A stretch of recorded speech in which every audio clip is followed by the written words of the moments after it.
Good afternoon. Welcome to 3 and Out here on the Southern Pigskin Radio Network. Kevin, BJ, and Ben.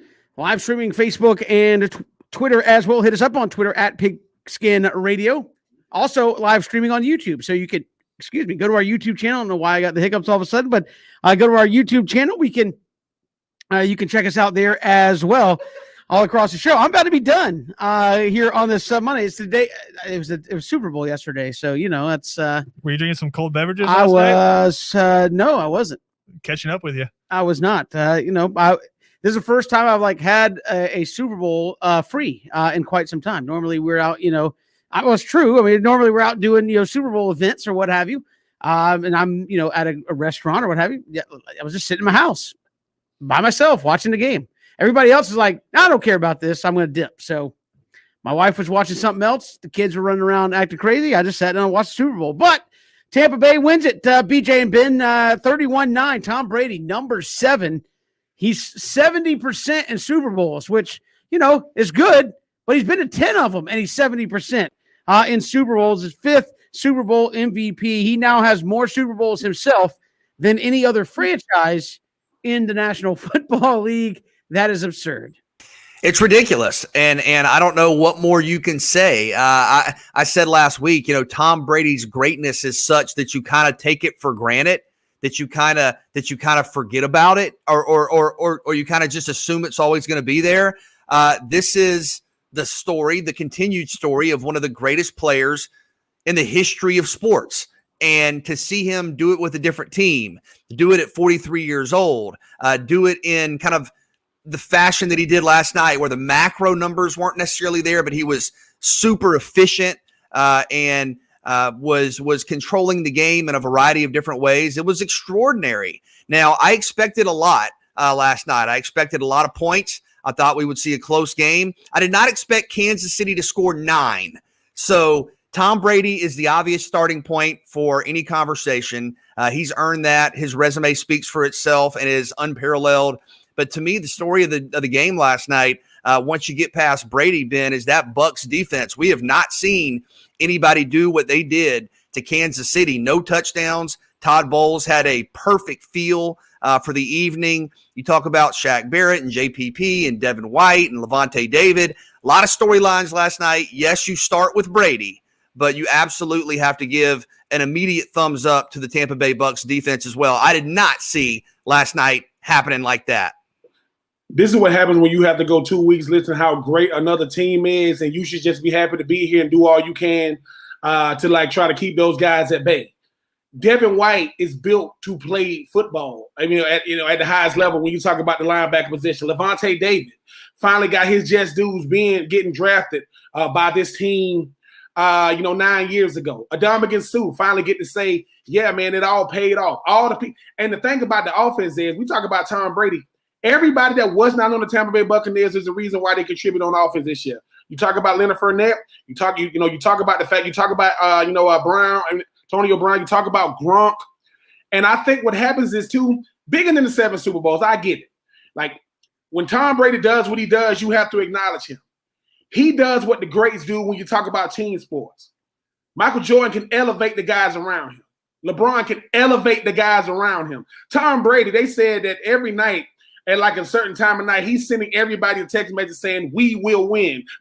Nobody does that. And Tom Brady knows that the critics was there. And BJ, it's kind of like you and Kevin told me when you first started doing radio, most time you ask somebody a question, you know what they're going to say because you've done interviews a lot. What happens is they went against the narrative. Tom Brady's supposed to have a good showing. They're not supposed to win though, right? I mean, I kept telling y'all this. It's something about when he's looking across at the guy who's supposed to be the next up. Eli's not supposed to be the next up. Jared Goff, Nick Foles is not supposed to be the next up. He heard so much about Patrick Mahomes, and he was like, I get it, man. He's incredibly talented. I'm not giving up this moment.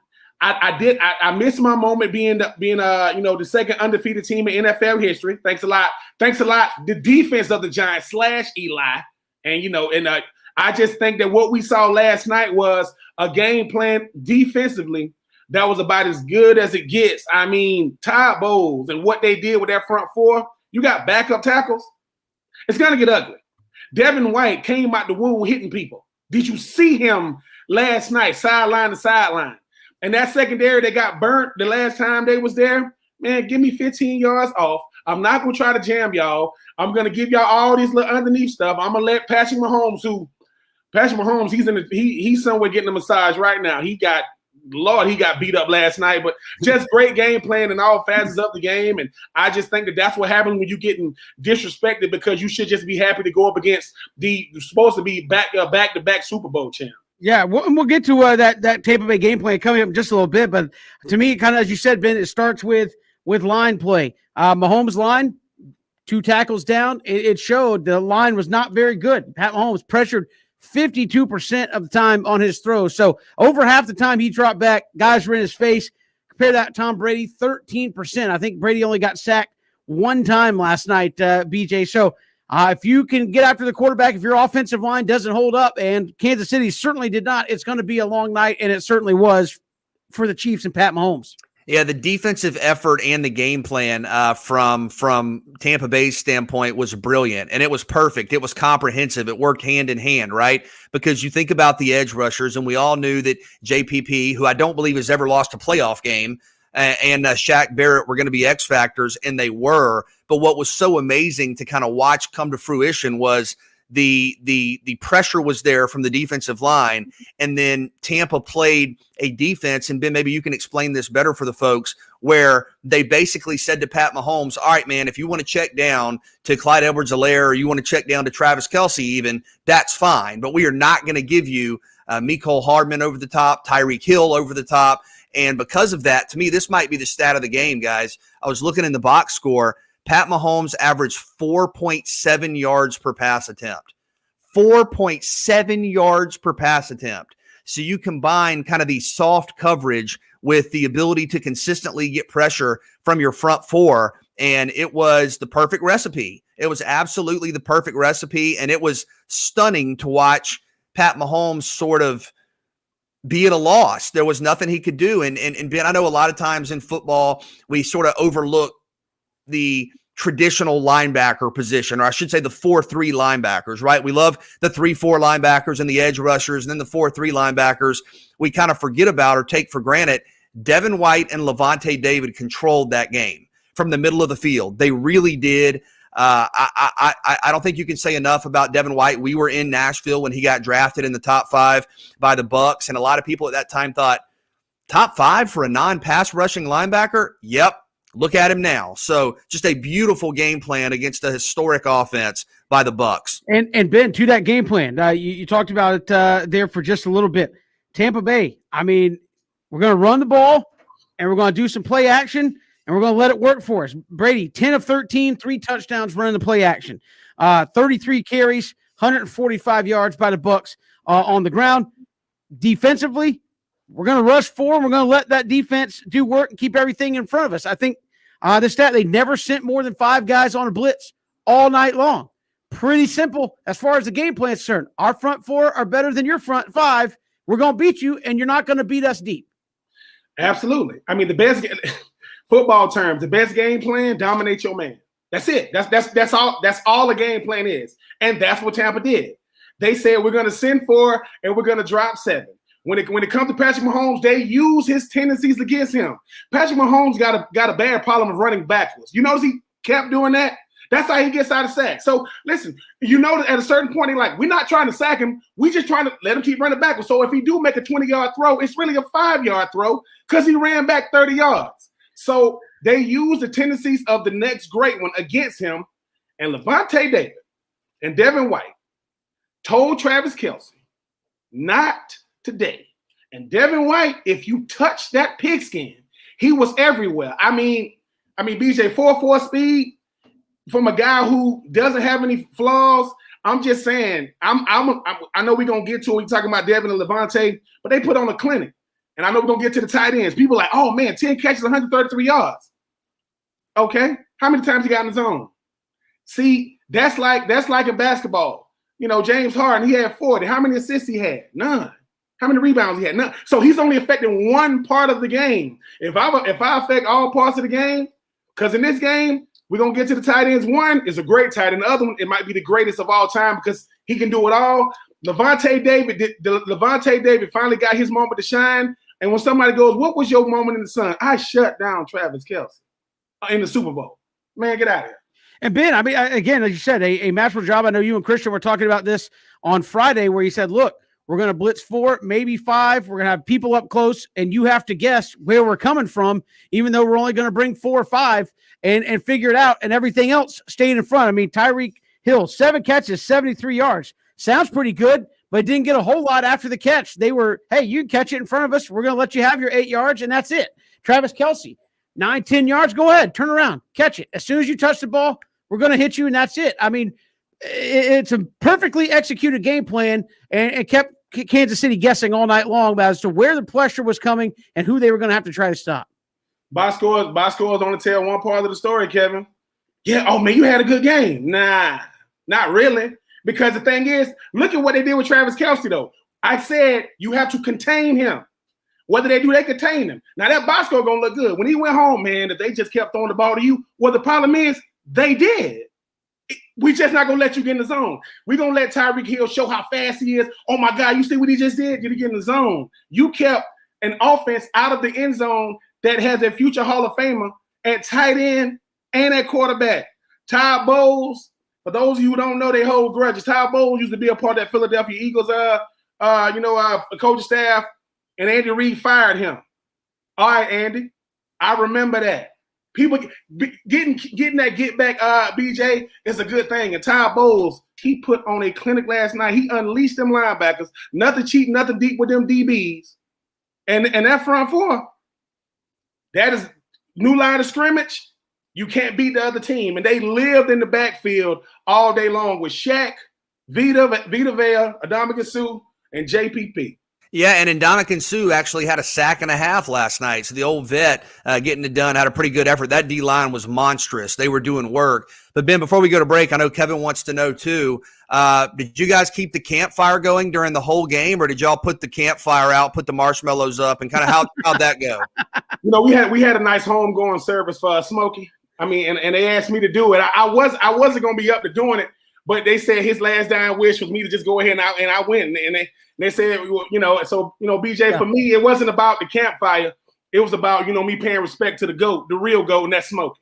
And again, they had s'mores. And for those who don't know, YouTube, Facebook, Twitter, you can see Ben sitting there in his hat. He's been wearing it every day for a couple weeks now, but we got to give him, some credit about it as we move forward. Hey, we got more to come. I mean, it was a great night of football for the tight ends. We'll let Ben dissect that, as well as, again, a record-setting night for Gronk, Brady, just moving forward, another championship there for Tom Brady. We'll come back with more 3 and Out all across the Southern Pigskin Radio Network.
Go, someone is run on the field.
Welcome back, 3 and Out here on the Southern Pigskin Radio Network. Kevin, BJ, and Ben. A lot to get to here on this Monday, including I want to give you some of our best moments from the Super Bowl. Also, our Super Bowl prop bets. We didn't forget.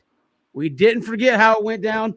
We'll see how we did from last week with our prop bets and to how it actually turned out on the Super Bowl. So we'll get to that coming up here in just a little bit. But Ben, we said going in last week, a battle of the tight ends, Gronk versus Kelce, two of the best in the league, one of the best to do it ever. Travis Kelce trying to get to that level. I mean, Gronk 6 catches, 67 yards, 2 touchdowns. Travis Kelce 10 catches, 133 yards. So 16 catches, right at 200 yards and 2 touchdowns between the two tight ends. How do you evaluate that tight end play last night? It was still beautiful to watch. I still enjoy both guys. I saw some things that was uncanny from a guy like Travis Kelce, who's usually very, very sure-handed when he had that first drop. And the thing about it is he's gonna be really, really kicking himself because he had one-on-one coverage most of the night against Lavonte David. That being said, the thing about Gronk is the truth because he's built for the moment. Like, I'm taking nothing away from Trav. Travis Kelce is incredible at the tight end position. I definitely think he had the chance to go down. You know, BJ and Kevin is one of the greatest to do it. But the greatest to do it is Gronk. Because when you think about Travis Kelce, he's known for his route running, how slashy he is in and out of breaks. Don't nobody say that kind of stuff about Gronk. Gronk isn't slashy. Gronk isn't even flashy. Gronk is a get-it-done tight end. Now, that first one they skinned up on Gronk, it caught me off guard because I'm like, man, the play action to the right, got Gronk coming back against the great. That was beautiful. And the thing about Gronk is People go, why does he act like that? He does this little, I think he does like the little robot thing before he does the spike, because Gronk realizes I can get open on anybody. Gronk understands I own this blade of grass out here. I will not let my team down. If you guys need me to make a play, make a play. But that second touchdown, he's running as fast as he can to the corner, and that DB is scared to death. I don't care what no DB says.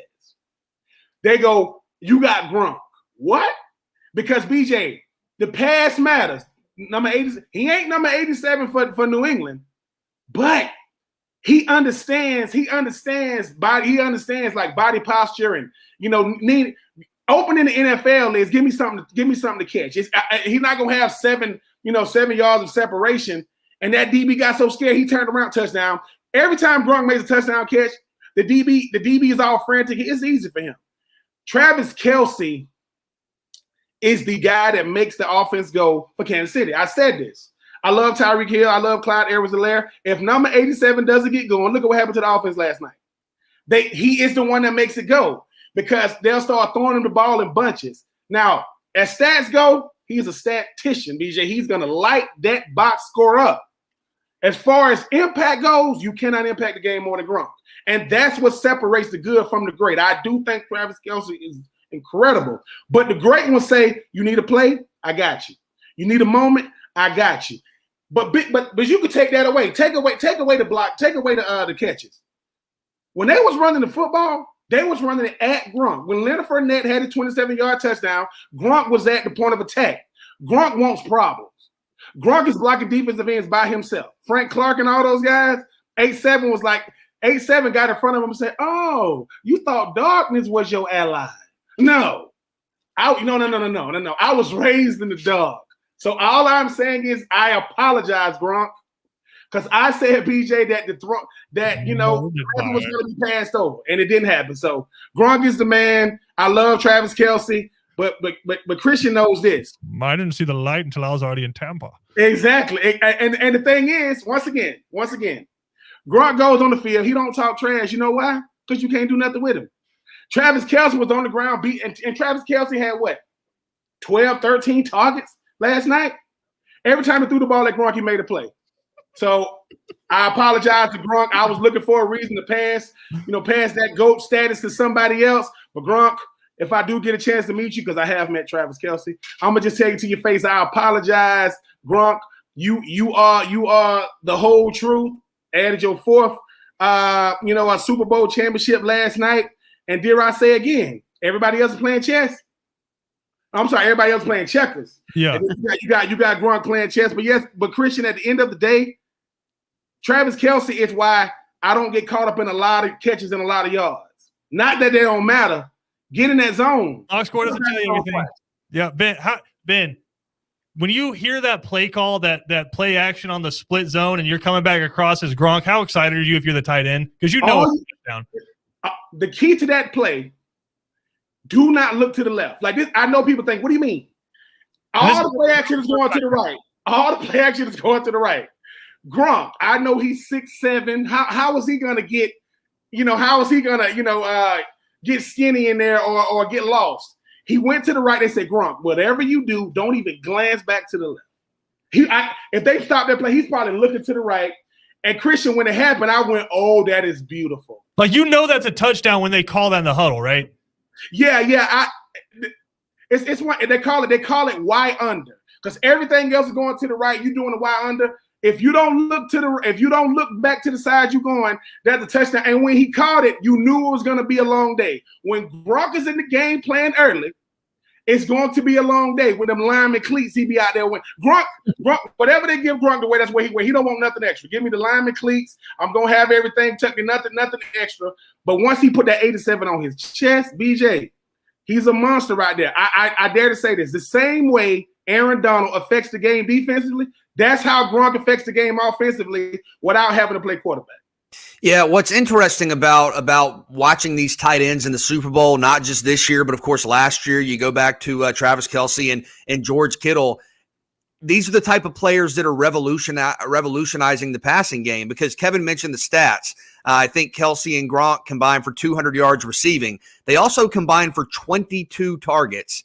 Travis Kelce had 15 targets. Rob Gronkowski had 7. And to me, when you look at football on the big stage, that's where everybody's going with their best. The coordinators are going with their best. The quarterbacks are going to their best. So I look at a game where Travis Kelce and Rob Gronkowski have 22 combined targets, and Ben, it makes me wonder, are we to an era now in tight end play where not only are tight ends leading parts of a passing game, they are the leading part? I don't mean to interrupt here, BJ, but Ben, I just think there aren't a ton of great tight ends with that talent, and that's why we don't see it as much, BJ. But I mean, Shannon Sharp has been doing that since the 90s. Like, it's just, if you have a guy like that, it's so hard to scheme against him because he's either going to block, and when they give you a run look and he leaks out and all of a sudden you got a linebacker on Shannon Sharp, it's a problem. So that's nothing. You didn't see anything new from Rob Gronkowski. That offenses haven't been running for the last 30 years. But it's just, you have to have that guy. And much like we were talking about with elite middle linebackers, there are very few people on earth that are built at 6'7" that can move like Rob Gronkowski. Well, yeah. So I don't know. Maybe we can find the stats. I don't know if there's ever been a Super Bowl where the two tight ends were the overwhelming top targets. I mean, just for point of reference, Travis Kelce had 15 targets. Sammy Watkins had 1. And kind of what I was getting at is, could this be the type of example, if you're Kyle Pitts and Kyle Pitts' agent with the draft coming up, do you look at GMs and whoever you're communicating with and say, for 2 Super Bowls in a row, for back-to-back Super Bowls, the obvious go-to target for both teams in both games has been the tight end? Well, for sure. But I mean, one of those guys was a first-round pick. Like, Rob Gronkowski was a first-round pick. So, like, yeah, absolutely. No. Rob Gronkowski was not a first-round pick. He was second round. High second, yeah. But I will say this, Christian. This is how I look at Gronk and Travis Kelce. I saw him on the stage. Maybe he was just in the green room. Well, no, I'm saying this way. Rob Gronkowski was back when they started giving each round their own little day. Like, because I remember when Gronk got drafted, his whole family was there. They did that they little Gronkowski ritual type thing. But when I look at Gronk and when I look at Travis Kelce, you got 2 different types of tight ends. If I'm a tight end and I'm not slashy, I'm looking at Gronk, because you either gonna be one or the other. It's like a dual threat quarterback and a pocket passer. You need both. You need both of them to have success. Now, the second best all-around tight end in the NFL, not named Gronk, is George Kittle. George Kittle is an all-around. He can block, and he can. Because the thing what Gronk shows people is Gronk says, "I want to affect all aspects of the game." If Gronk don't even catch a ball, he's affecting the game in the run game because they run the ball at him. The only guy that's 6'7" that can move like that, is Jimmy Graham, but he can't block. You see, and that ain't no slight against him. Jimmy Graham can move. Like Jimmy Graham can move like Travis Kelce, but he can't block. When he played for New Orleans, if he's in the game on the left, they run it to the right every single time. But if you got a guy that doesn't have weaknesses, I can run block, I can pass block, I can pass protect, I can get out there and run routes. I'm a mismatch. That is what you becoming, because nobody wants to be a one-trick pony. I guarantee you, Travis Kelce will watch this game, and he ain't going to watch him. He's going to watch Gronk, because he's going to say, hey, man, what is it about this dude? He ain't faster than me. He ain't quicker than me. He ain't more athletic than me, but he just got his fourth ring. He don't come off the field. He don't care about the stats. He don't care about how it looks. When they need to play, nobody can cover him. So I appreciated Gronk last night telling me to, Ben, shut up, stop hating. You just want to give it to Travis Kelce. I'm the man. Deal with it. So Gronk, I apologize. Yeah, whenever I think he just kind of followed in the Tom Brady thing. Whenever you say, hey, he's done, maybe it's somebody else. Nope, don't bet against me. We're going to get it done. We got more to come here on the show. We'll get more into Super Bowl talk. What was our favorite moment of the Super Bowl? We'll look at some of the highlights there as well. And more. It's 3 and Out all across the Southern Pigskin Radio Network. It wasn't the only thing making a splash heading into the weekend. We'll break that down when we come back here on 3 and Out.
Welcome back. 3 and Out all across the Southern Pigskin Radio Network. Kevin, BJ, and Ben.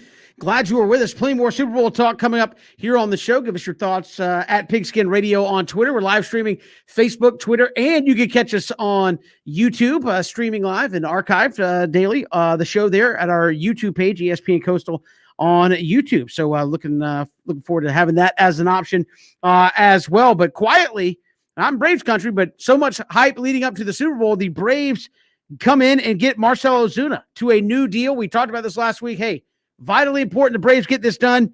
Alex Anthopoulos, slyly, everybody's getting mad. Why is Alex Anthopoulos not doing anything? He just doesn't care if this team wins. 4-year deal, $64 million with a 5th-year option for $16 more million. Potentially get Marcell Ozuna 5 years, $80 million in a hitter's market where he just led the league in home runs and RBIs in 2020, albeit a shortened season. But you get your power bat. You get a potential DH if it goes that way, which everybody says it looks like it will. Clubhouse guy, and you got him for a heck of a deal as far as payroll is concerned. I think it, for lack of a better phrase, at the risk of being cheesy this early on a Monday, it's a home run. You get Yep. Deal with it because it's a great deal to get him in an average annual salary of about 15 mil per, fresh off leading the league in home runs and RBI. And not only that, Ben, you've long said that great players not only individually produce, but make players around them better. Well, Freddie Freeman spent 1 year with Marcell Ozuna behind him in the lineup. What happened? He won the MVP. Yeah. Marcell Ozuna was in the lineup 1 year. And what did the Braves do that they hadn't done in 20 years? They won a playoff series. And Marcell Ozuna was great in the postseason. So I think you're talking about a guy that, like Kevin said, not only is a remarkable individual talent, but seems to combine with guys like Freddie, like Ozzie, like Ronald, like Travis d'Arnaud to make the entire batting order better, to make the team better. I love it. I was getting a little nervous, Kevin. I'm not going to lie, because we were getting kind of late into this thing with spring training on the horizon. But I think it's an excellent deal for the Atlanta Braves. I think it's a move they had to make, and I think it's a move that affirms them as World Series contenders. Absolutely.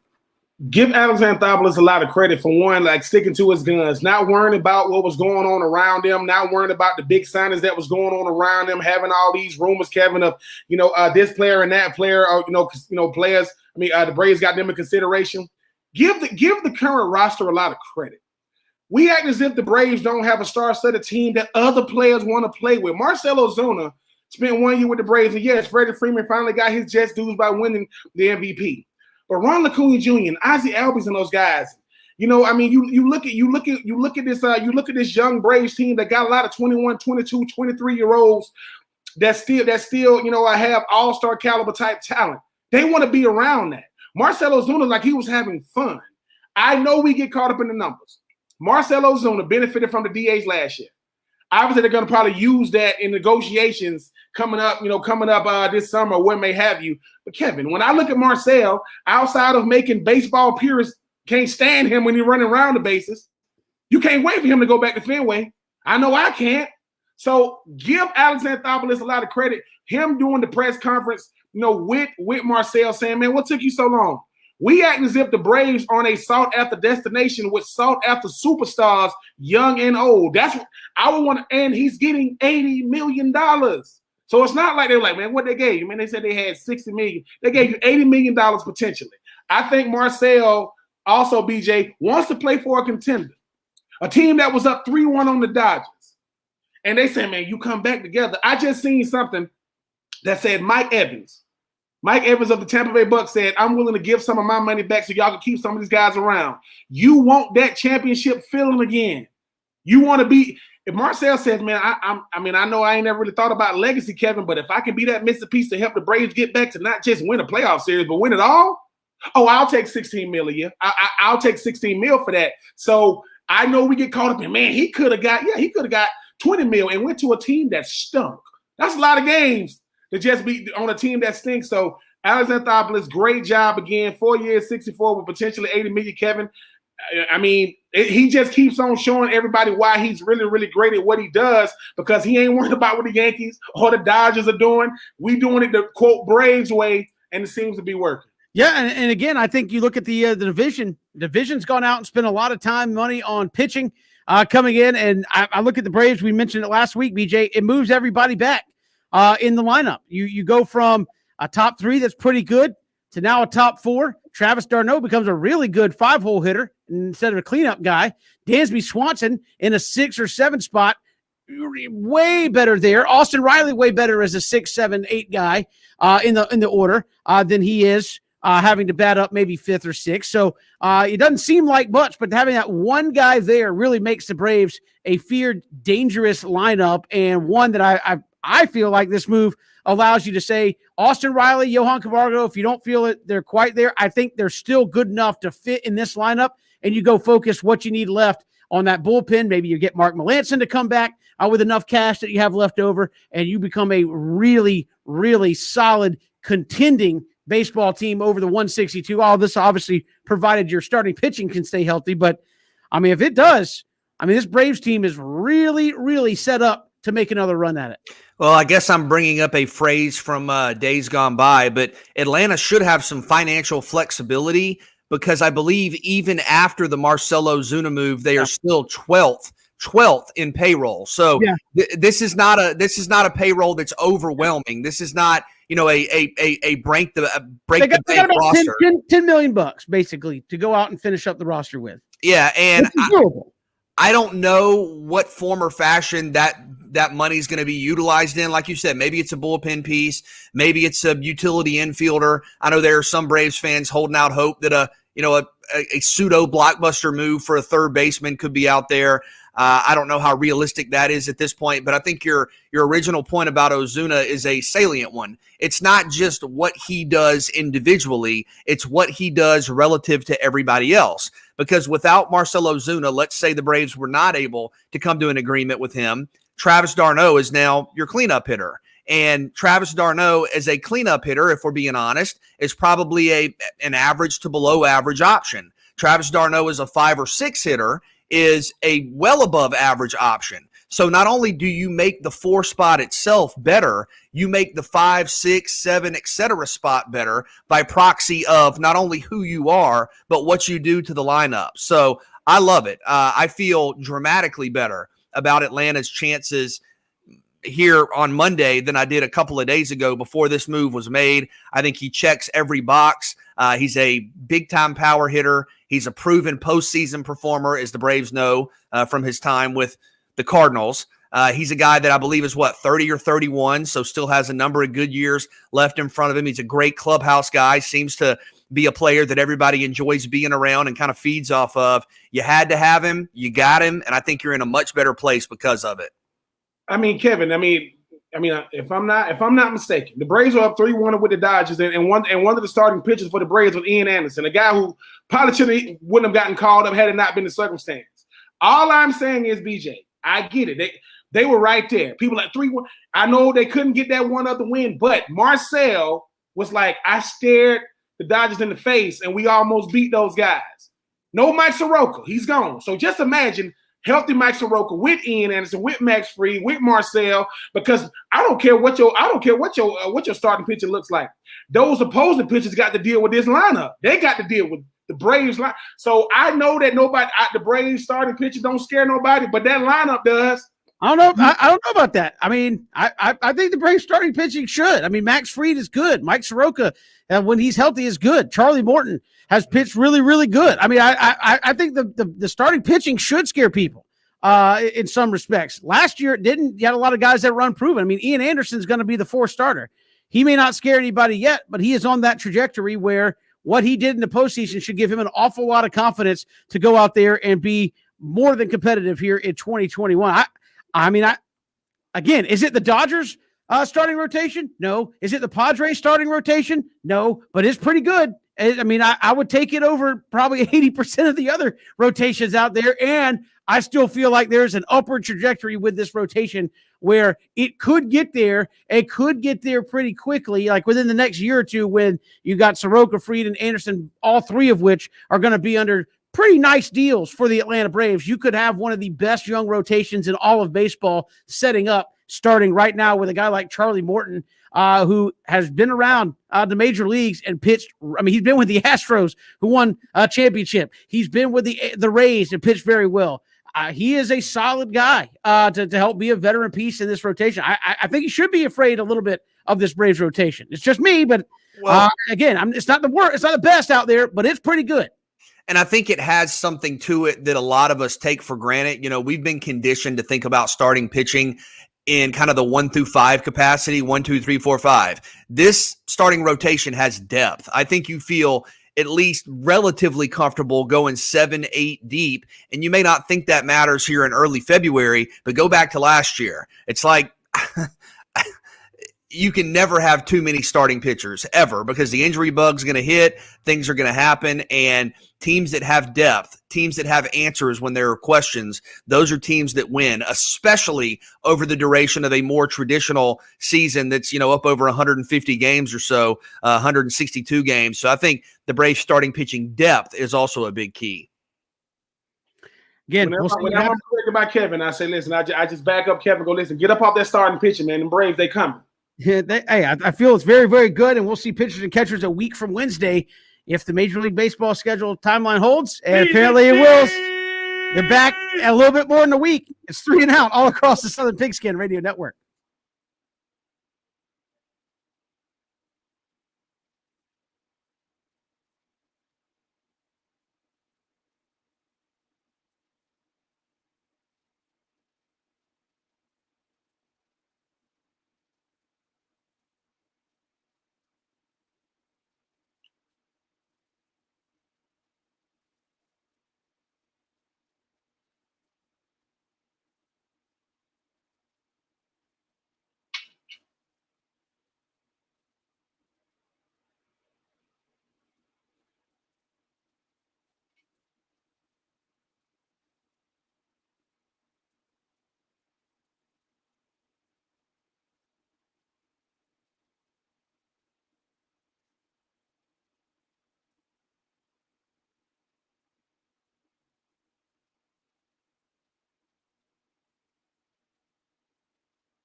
Welcome back, 3 and Out here on the Southern Pigskin Radio Network. Kevin, BJ, and Ben. Glad you're with us all across the network. Hit us up on Twitter at Pigskin Radio. We'll get to take 3 coming up in hour number 2. Also, what are some of the top moments we saw there in the Super Bowl? So we'll get to that coming up. And the final hour.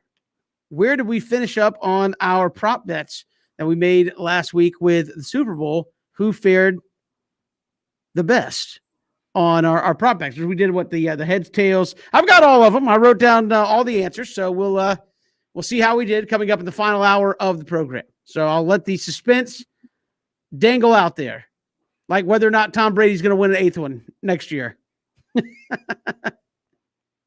I mean, BJ. BJ. You and Christian are really, y'all the hair guys. You, Christian, Kevin and PJ, Eric Church. I mean, you saw the hair, before the. Kevin, how would you judge the hair with Eric Church with the sunglasses? He looked like Eric Church. He looked a little weird without his baseball hat on. Can we be honest about that, though? That was the national anthem by Jasmine Sullivan featuring Eric Church. No, Christian. Be honest though.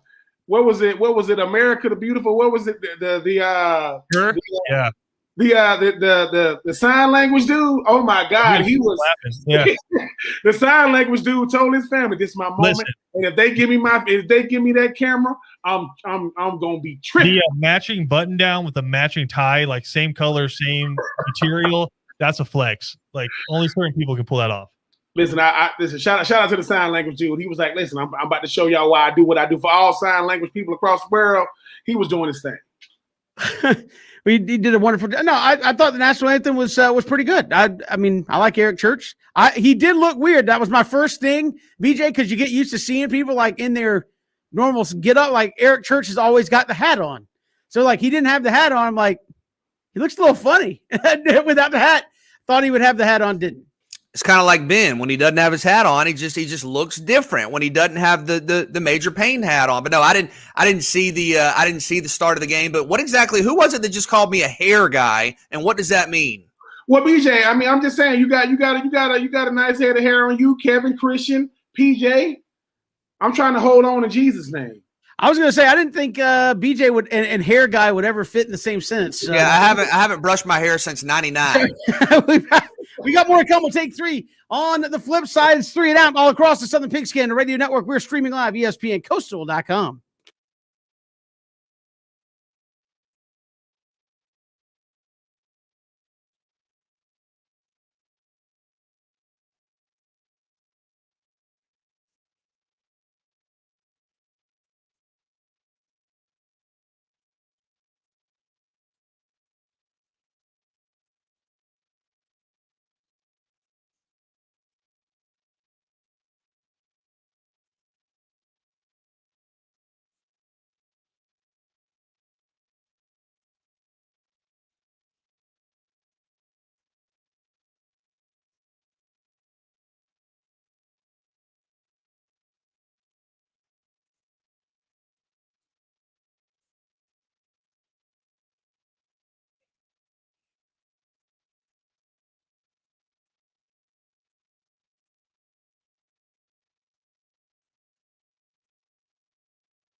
Welcome back to 3 and Out here on the Southern Pigskin Radio Network. Kevin, BJ, and Ben, glad you were with us all across the network. Hit us up on Twitter at Pigskin Radio, live streaming on Facebook and Twitter and on YouTube, so you can join the show in any of those ways as well. Plenty to get to on the Super Bowl here in hour number 2. Super Bowl theme take 3. Let's do it here on 3 and Out. All right, fellas, who was your Super Bowl MVP? Obviously, Brady won it, but do you have someone different? I mean, I think you really could have made a case for voting for Devin White, the linebacker out of LSU. To me, just watching the game, and I know Brady was incredibly proficient and did exactly what you want a quarterback to do in the big game. That's make clutch throws, complete a high percentage of your passes, and avoid turnovers. And he did that, 21 of 29 passing. Of course, had the 3 touchdowns, but Devin White led all defenders in total tackles and solo tackles. He had 12. He had a couple of tackles for loss. He had a pass deflection. And I messaged Christian and Ben this last night during the game. Just watching it, it felt like he was controlling the game. It felt like everything Kansas City wanted to do, he was there to either disrupt or respond to. And Brady was spectacular. He was great. If he's the MVP, okay, you're not going to get an argument from me. But I also kind of feel like if you have a game where the Bucs hold the Chiefs to 9 points and keep them out of the end zone, there's a foundation laid there to pick a defensive player. And Devin White was the best defensive player on the field.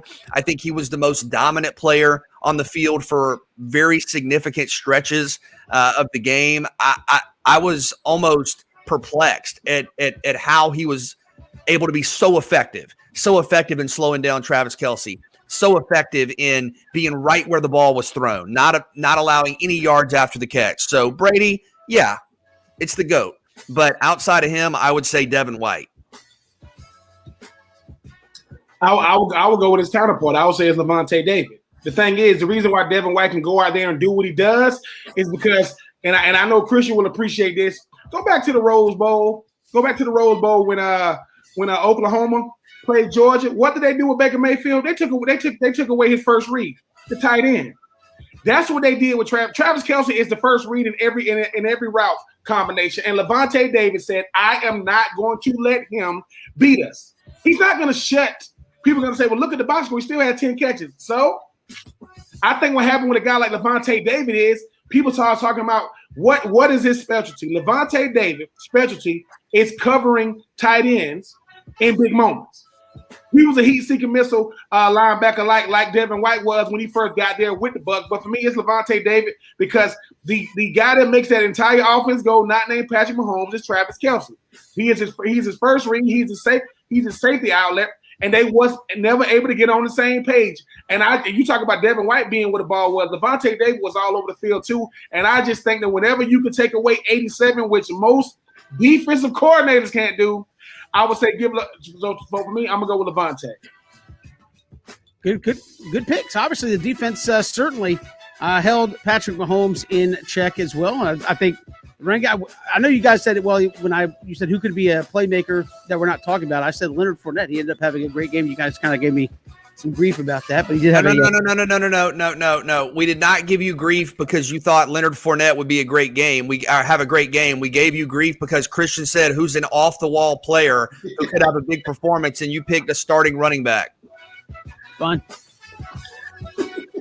Who was the starting running back? Who was the starting running back week 1 for Tampa Bay? Now, if you had said Scotty Miller, I would have been like, wow, that's an off-the-wall pick, Kevin. But you literally said the number 1 guy on their depth chart at the position where you hand the ball to. Yeah, it's hard being correct all the time, isn't it? All right, moving on. Take 2. You weren't correct because it wasn't an off-the-wall guy. That being said, you said like Antoine Winfield Jr., then yeah. Fine. Maybe I did. Maybe he was my second. You didn't. We can pull. Maybe he was my second choice of the thing. Take 2 is Brady to Gronk, the deadliest NFL postseason combo ever. I mean, we were talking about some other potential names during the show meeting, right? I mean, do you give an homage, of course, to Montana and Rice? Do you think about Bradshaw and Allworth or Bradshaw and Swan?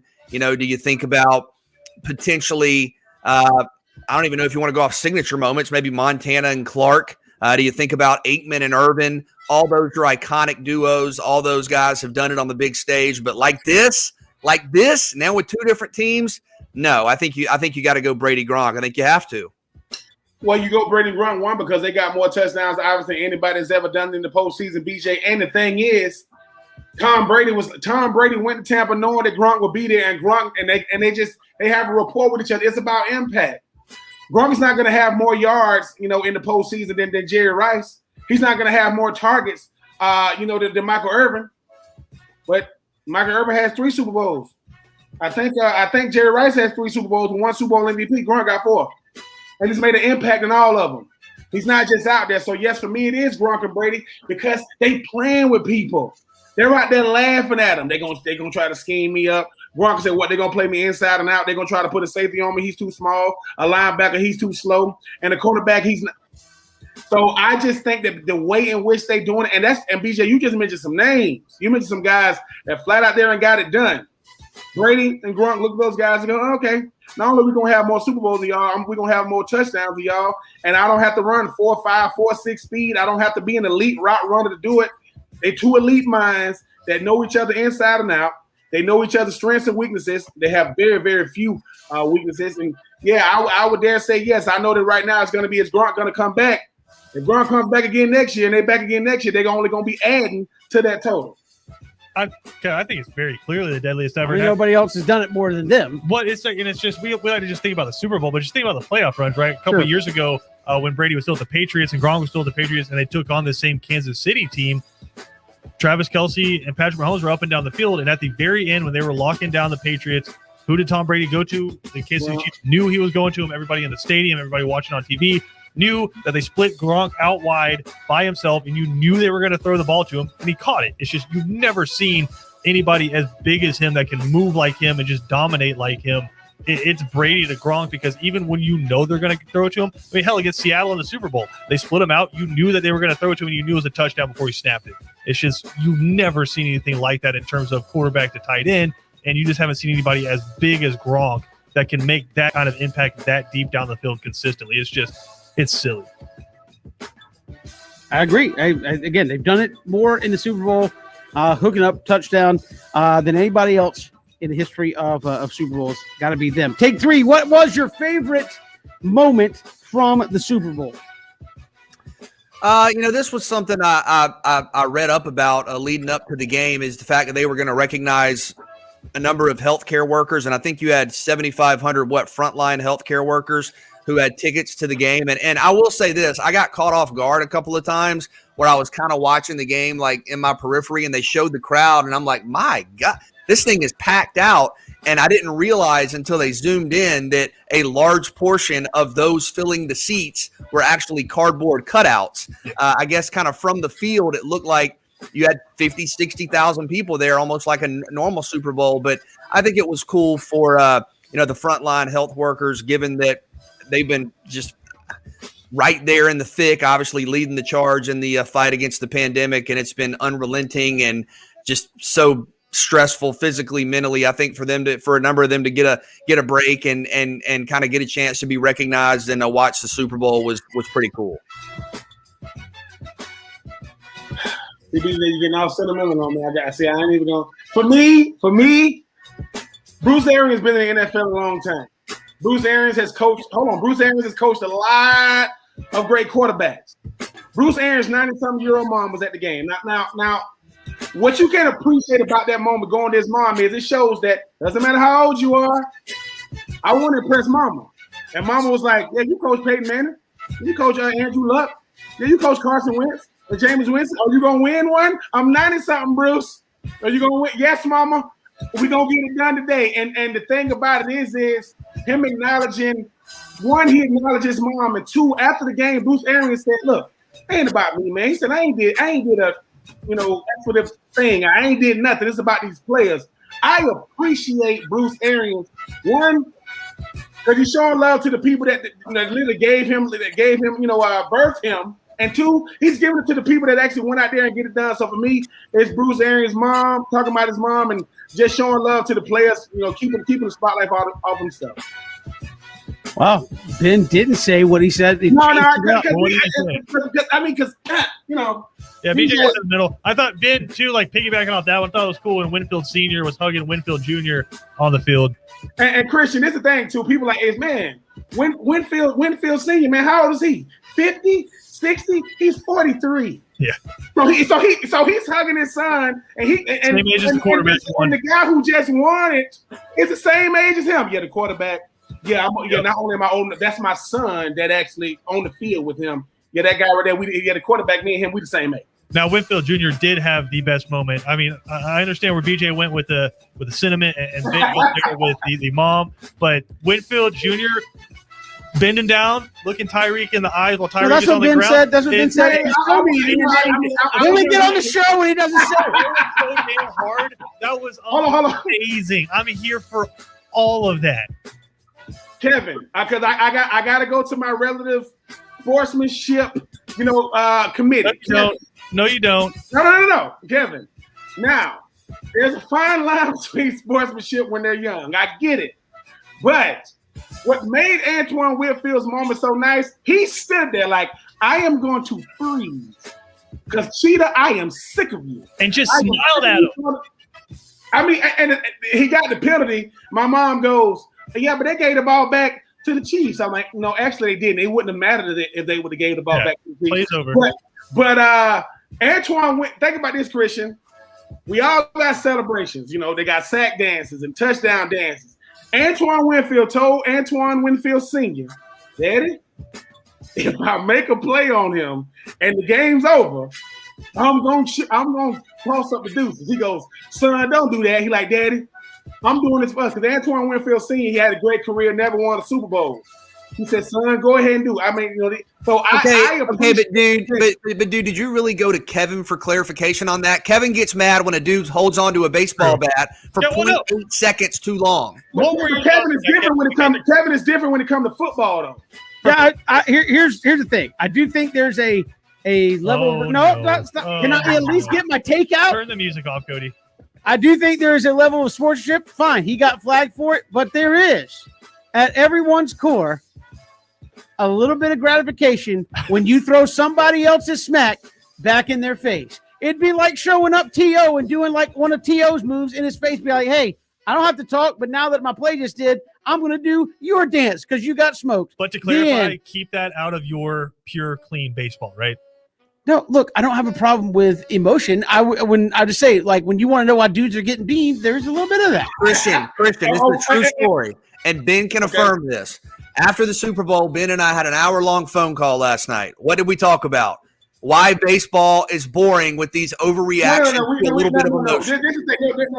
No, Kevin finally gets to be on the, quote, beam committee. They're like, Kevin Thomas, how do you take on it? Listen, we police ourselves in baseball. You want to show me up? You're going to get hit in the ribs. But this is the thing. But hold on. But this is what I would add. But this is what I would add. Profile all you want. But this is what I'll add to it. We got this thing called the humble prize coming in at about 89 miles an hour. Here it is. We got a new rule called the hockey rule. You hit me with a baseball, I don't need the benches to clear. I don't need no help. I'm gonna throw the bats down, take your glove off. Because if you can hit me with 80 miles an hour, I still struggle with that. So a dude does his job and performs better than you and hits a home run, and like in any other sport, he shows a little bit of happiness in achieving something that is hard to achieve. You're then going to purposely throw a rock at his body that could hurt him. And let me tell you, for all of those examples, I've seen numerous batters with pitchers. There's something called the K-strut. When they K-strut on a dude after he strikes out, the batters get PO'd about that. So it's like baseball is full of like salty dudes. So that's all I can say. It's because they're bored. They sit around for most of the time, so they got to get excited. You got to get that adrenaline to hit somebody. Anyway, so next time Steph Curry hits a three and smiles, the defender should just clothesline him next time. No. Well, it's not or grab something and throw it at him. It's not the pure, clean sanctuary of Kevin's Major League Baseball. You step on that diamond and you represent all that is good and clean about America. All right? And if you don't do that, you're going to get physically harmed. I mean, it's a little crazy to me. That's just me. Hey, I'm here for a No, good beating. Hey, and BJ everything- says that, but I noticed he didn't shy away from the Braves going after Carlos Urania for the Because in Marlins. baseball, you don't And really so- do this, but in the NFL, when literally your job is to get assassinated over and over again by guys who weigh 250 pounds and run I understand 4 that. threes, I'm here for all the flexing. If somebody gets over on you and they chuck up the peace sign, and then you end their season and win a Super Bowl, and you look down in his face and chuck a peace sign, That's back why at him, print the I didn't poster, even give me get the to answer t-shirt. this I question want because all of that. my favorite moment was Tyrann Mathieu and Tom Brady trash talking each other because, like, again, Well, you like that though because it looked like a baseball fight where I'm everybody's just saying, each other back. but like and they're anybody just that yelling wants at to each go other. up and trash talk Brady at this point, like, what are you saying? Haha, we're gonna, dude. I've got 7 rings. Where are yours? But it literally Like, looked like seriously. But it looked like a baseball fight where like the guy's hoping that the catcher holds him back before he gets to the pitcher, and then like the bench is clear, but it's just a bunch of guys standing there yelling at each other. Right? That's why you liked it so much because it looked like a baseball fight. Whatever, it's fine. I just think it's funny. People want to run smack on Tom Brady. I know it's like, hey, where's your ring, Tyrann? Hey, I got one. That's fine. I've got a whole nother handful, literally, before you even come close. Listen, if I was Tyrann Mathieu, I'd be PO'd too because you left me one-on-one at the goal line with not Antonio Tom Brown. Brady's problem. No, I would be so mad at everybody if you left me one-on-one on the goal line with Antonio Brown. That is not Tom Brady's problem. We've got more to come here on 3 and Out. Some of our favorite moments, some of the other commercials from last night. We'll get to that when we return. It's 3 and Out, Southern Pigskin Radio Network.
It's 3 and Out here on the Southern Pigskin Radio Network. Kevin, BJ, and Ben here with you, streaming live, ESPNCoastal.com, and on Facebook and Twitter and YouTube. Glad you're with us. Here's the Super Bowl. Tom Brady gets another one.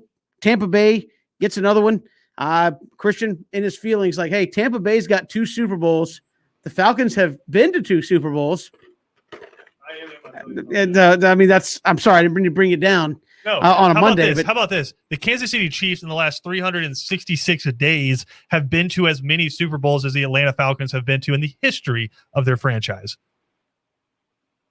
Yep. Jacksonville ain't never been to one. So, I mean. Listen, we're talking about real teams here, all right? Let's talk about real things here on the show. But no, Super Bowl, obviously, a little bit different this year, but obviously people talk about the commercials. Someone is ready to go. What are we doing? Cody is a little bit ahead of the game here in the rundown. But what were your top commercials from last night, and a little bit of a different year for him? There were some pretty good ones, and Christian and I guess they're out kind of on the internet before the Super Bowl. But Christian showed me one on video before the Super Bowl, so I didn't see it during the game. But the Michael B. Jordan Amazon Alexa commercial, where Michael B. Jordan obviously is serving as not only the robotic voice, but he is there in person. I thought that was very clever, very creative, very interesting. Where's that rank on your 1 through 5 list? I'm going to hold you to the rigidity of the list. I mean, that was probably number 1. I think that was I think that was the best one in terms of kind of the creativity. Playoff committee selects the teams. They're probably number 4. Well, I mean, I think if we were true to that and we're kind of more abstract in our evaluation. What? Abstract. What? So you're allowed to say rigid, but I'm not allowed to say abstract? Yeah. They're antonyms. All right. I like that one. I like the State Farm one with Drake. Antonym was in the Wizard of Oz. But where does the State Farm one rank on your top 5, BJ? We're doing top 5 radio right now. I would say probably give me that one. Okay. All right. So you want me to go 1 to 5 or 5 to 1? 1 to 5 or 5 to 1? He doesn't have them written down, so he's trying to find the 5 to 1. No, I literally have them written down, and I have 1, 2, 3, 4, and 5 next to them. All right, let's go 1 to 5 because you already gave us number 1. I'll send you a picture if you want, Kevin. Well, no, I didn't know if we were going right into the 1 to 5. Number 1, I had DoorDash on there with Big Bird and Sesame Street and Daveed Diggs. I thought that was kind of I like Sesame Street. My kids like Sesame Street, so I had that one. Number 1, I had Amazon Alexa actually number 2 on my preliminary initial 1 through 5. That was a great commercial. I had State Farm with Drake number 3. I had the Toyota commercial number 4 with the Paralympic swimmer Jessica Long and her adoption story. And then I know some people thought it was kind of cheesy, but I thought the Blake Shelton, Gwen Stefani, T-Mobile thing was actually pretty funny. It was kind of clever because a lot of people, I guess, who follow the different genres of music were like, oh, that's kind of interesting that, a country music singer and a pop singer, well, that tried to kind of tell the story. So I would say those are my 5. I didn't know if we were going right because of a bad internet connection, bad cell phone. Yeah. No, I don't think that's how it works. They were well to do before they did that same commercial with Gronk and Tom Brady, and that's how they got Tom Brady into Tampa Bay. Was like Gronk glitching, saying, "Look, man, you need to retire and come to Florida," and it glitched out and said, "Don't retire, come to Florida," and he was like, "All right, fine, I'm coming to Florida." Yeah, no, that was I like that by T-Mobile. Am I up? Okay, now I'm gonna do the Kevin 5 to 1. My number 5, I like the Being Happy commercial with the Michelob Ultra. I think when you look at the fact that people saying, listen, you want to know why Serena Williams and Tiger Woods are the best is because they're happy. No, they just happen to be the GOATs. That's why they're the greatest. Don't give me that Michelob Ultra stuff, but I did think that was funny. My number 4, it's a Shaggy Cheetos commercial. The thing is, Shaggy. He's been doing this song, I said, look, it wasn't me, which it doesn't really work. So, I like it with Ashton Kutcher. I want to say, is it Mila Kunis? Mila Kunis. Oh, man. I apologize. I'm not trying to butcher nobody's names. I apologize. Now. Actually, I think it's Mila Kucher now, but is it? I might have got these. Oh, okay. Now, I went number 5. I went number 4. My number 3 is the M&Ms. The thing about it is they listen. I'm not. The fact that they told the lady, listen, I'm gonna give you some M&Ms for being Karen. well, my name is really Karen. Well, I'm gonna give you another M&M's. And then they did the it used to be, you had baby showers, now you have gender reveals and all this other stuff. The confession, when he was like, I'm sorry you had to hear all that. I thought that was clever. Number 2 is State Farm, because Drake got all swole up just to say, I don't have a body double. Drake was like, Drake was like, look, I don't really got to say nothing, but I'm gonna stand right here. I've been to the gym, and I'm gonna probably get $1 million just to stand here. And number 1 is Alexa BJ. And this is the thing. It's not because of just Michael B. Jordan. It's the husband. No, Alexa, turn the lights back on. No, Alexa, don't go. No, Alexa, do not do that. Alexa, no, don't turn the sprinklers off, because that's what every guy was thinking. Like, you're sitting there with your spouse. You're like, oh, you see new Alexa commercial? No, I didn't. Wait, you want to see it? No. Do you automatically feel uncomfortable if you're sitting next to your spouse and Michael B. Jordan comes on the screen? No, well, this is the thing, Christian. This is the thing. This is when you know it's awkward. This is when you know. When she looks at you and don't say nothing. She just looks at you and you like, what you looking at me for? No, I have been telling you about it. I've been wanting an Alexa. Do you want an Alexa? Do you really think Michael B. Jordan come with the Alexa? Because he doesn't. Is that why you want the Alexa? So, my mom was looking at my dad like, what you looking at Alexa? What you looking at him for? I'm looking at a commercial. No, you ain't. No, you ain't. That look like a man, sitting in the tub with his clothes on, reading a book out loud. That's what I saw. I'll take turn the lights off, Alexa. What you take your shirt off for? I will swing on Michael B. Jordan. I'm just telling that right. I ain't never met it. BJ, all I'm saying, I'm just saying, I ain't with the nonsense. Because they were like, why are we fighting Michael B. Jordan? If he's up I'm not going to fight him. I'm not going to fight him for real. It's just Christian. I'm just saying, it's like, that's nonsense, man. And it's such a good commercial. But I felt like the husband when he's sitting there going, no, Alexa, turn the lights back on right now. Walking by him. You see how she changing her voice. Hey, Alexa, I need to see you later. No, you do not. Alexa. He's the radio host that said it was, but he said, I judge another man's attractiveness by what are the chances that he would steal my significant other? Michael B. Jordan, the chances are 100%. Oh yeah. In the words of Trey Songz, his name is Michael B. Jordan, aka Mr. Steal Your Girl. I'm just saying, if she so who you dating now? That's who you dating right now. What were your top 5? My top 5, I did like the T-Mobile. I did that number 5. I thought that was good. Like BJ said, a little storytelling time. My number 4 was actually. It wasn't necessarily a commercial per se. The Anheuser-Busch one, where it's like, hey, had a hard day here. Yes. Here's a beer, man. Oh, here's a beer. I thought that was a good. I don't know why it wasn't over the top or anything. It was just like, hey, man, the guy's out there trying to work on his car. He gets mad. Hey, bro, here's a beer. Hey, had a hard week at work. Hey, let's sit down and talk about it. Here's a beer. I thought that was just a good, it's very true, good solid commercial there. Even though they weren't necessarily pumping out, hey, Bud Light or whatever, anything like that. It was just hey. It's been a rough year, man. Sit down with a friend and have a beer. I thought that was a good one. Third, the Amazon one. That was great. M&M's, my number 2, and the Cheetos. Hey, I thought it wasn't me lives at my house. So I thought that was a good play on words. There with they didn't run one. They did. They ran it was like the Avengers at the end of Endgame, where the Bud Light. They're like, "Where's all the Bud Light?" And it flashes to the truck driver, and the trailer's flipped over, and all of a sudden the portals start opening up, and it's all the Bud Light commercials from the past that are coming out. You got Cedric the Entertainer coming out. You have the guy who sings the "Real Man of Gina," and he's coming out. It's like it's all of those. Oh, that is who that dude was, right? Did the guy just fall over? They was like this. They go, oh, like, well, listen, guys, we got to get out of here.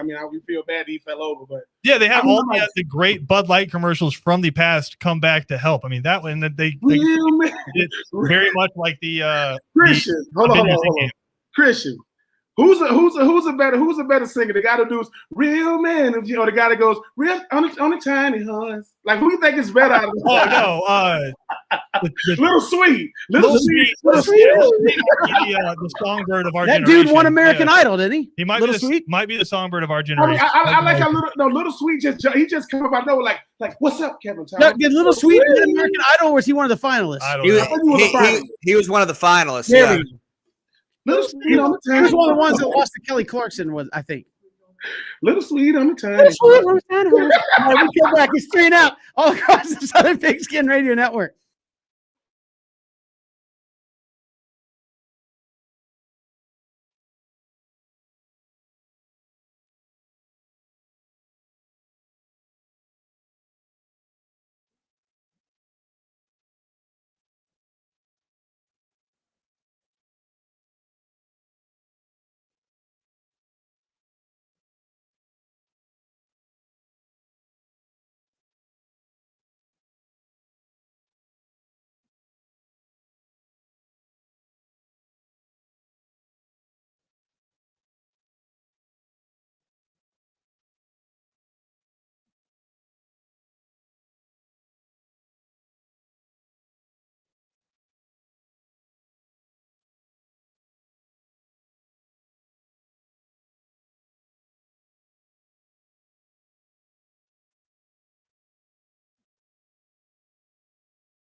Welcome back to the 3 and Out here on the Southern Pigskin Radio Network. Kevin, BJ, and Ben, glad you're with us here on this Monday. Super Bowl. Tom Brady puts another one in the trophy case, another ring on his finger. Number 7, his 5th Super Bowl MVP. We talked about great moments from last night. We didn't even get to this. Of course, we had the game here on our radio. Kevin Harlan on Westwood One. Of course, the streaker that happened here during the game. Well, listen to this call of how it is unbelievable. 5:03 to go. Someone has run on the field. Some guy with a bra. And now he's not being chased. He's running down the middle of the 40. Arms in the air in a victory salute. He's pulling down his pants. Put up your pants, my man. Pull up those pants. He's being chased to the 30.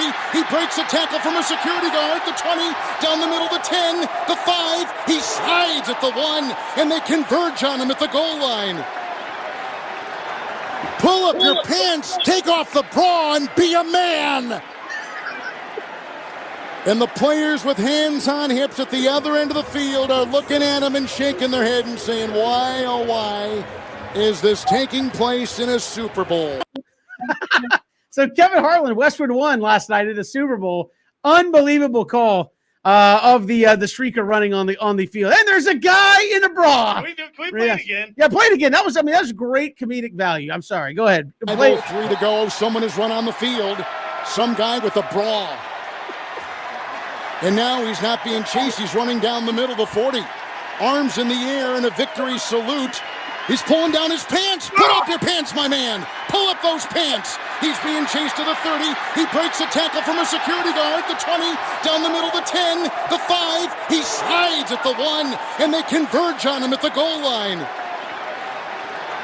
Pull up your pants, take off the bra, and be a man. And the players with hands on hips at the other end of the field are looking at him and shaking their head and saying, why, oh why, is this taking place in a Super Bowl? Oh, that's a great call there by Kevin Harlan. He's at the 30, the 25, and he's down at the 1. Oh, unbelievable. Pull up your pants. Take off the bra. What's amazing, and Kevin, I guess you can appreciate this more than any of us, but it's just a seamless call for him. I mean, it seemed like he was calling, Travis Kelce catching a pass in the flat and turning it upfield. And watching the video that was streaming online here, it looks like the streaker got tackled just outside the goal line. Yeah. So he slid in the end zone. He slid a little early, didn't quite get there. If you're gonna do it, you better hit pay. He was doing the Jared Goff 4th and 10, and I'm gonna slide at 9 yards. No, don't. No, I will say this though.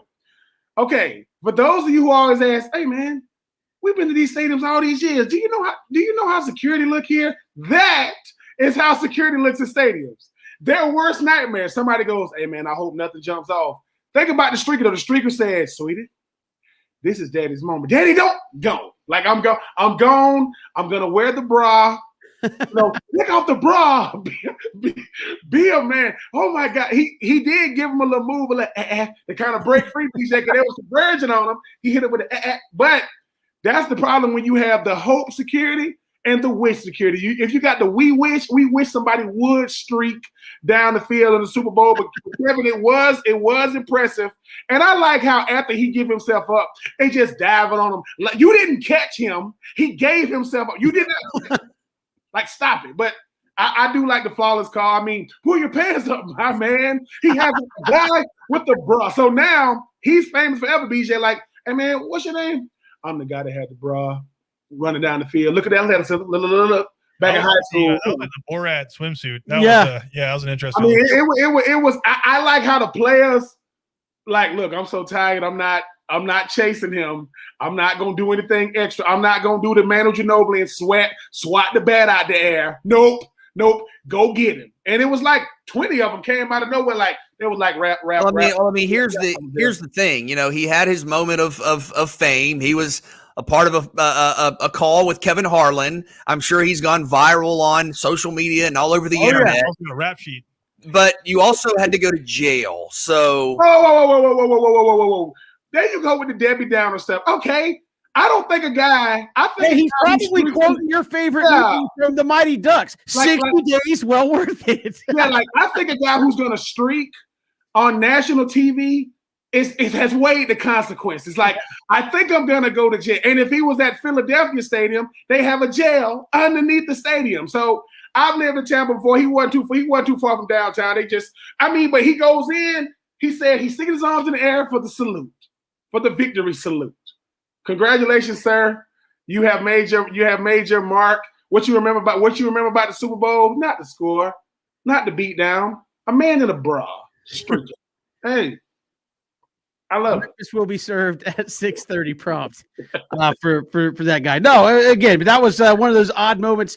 You don't ever see it much in the Super Bowl because as you said, Ben, you would think, hey, the security's probably top notch at the Super Bowl. Nope, he still got through and it got loose. I mean, that's the thing too. This is an inside job. I'm just gonna go ahead and call it. It's an inside job.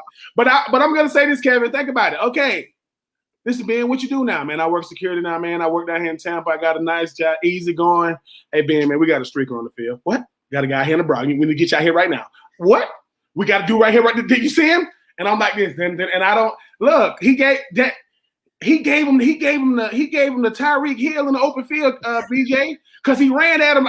He gave him the. So Ben, if you're the security at that game, are you going for the decleater on that guy? Or are you like, please don't deke me out and make no.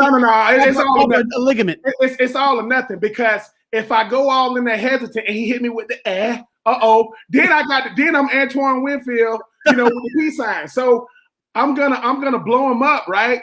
Just try to blow him up because Christian and Kevin and BJ are watching because see how BJ talking about he's gonna go to jail. If I get if I get my ankles like broke, BJ, what are you saying then? Talk all that trash and you can't even stop a dude with a brawn with his like, you see what I'm saying? So I'm in a no-win situation. I am not getting my ankles broke by a streaker in a bra. It's not happening. It's not happening. Of course, it would follow suit with Ben like, hey, I run routes. I don't get paid. No. You didn't say that. Nah, that goes out the window, Kevin. I'm a football player at this point. It doesn't matter what I did, because BJ, all I'm saying is, if you got undrafted free agent, you the kick returner. Do you stop him? This is your Derrick Henry moment. Can you stop him? I'll probably be pointing out on the field. Hey, y'all go get him. No. Number one, I don't want to get embarrassed on the field. This is what we're not talking about. Some kind of way, Cody's there in the stadium, and the guy gets out. Cody goes, "Oh, he finna try to embarrass us on that." I got him. Cody would have got it. There you go. We'll come back. We'll talk about the other big talking point that people are hitting up here on a Monday, the halftime show. We'll get our thoughts there. It's 3 and Out on the Southern Pigskin Radio Network.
Good to have you along here on 3 and Out on this Monday. Kevin, BJ, and Ben all across the Southern Pigskin Radio Network, streaming live, ESPNCoastal.com, live streaming on Facebook, Twitter, and YouTube as well. So glad you're making us a part of your day. A lot of folks talking about the halftime show as well. Where do you think it stacks up in terms of other shows after what we saw with The Weeknd?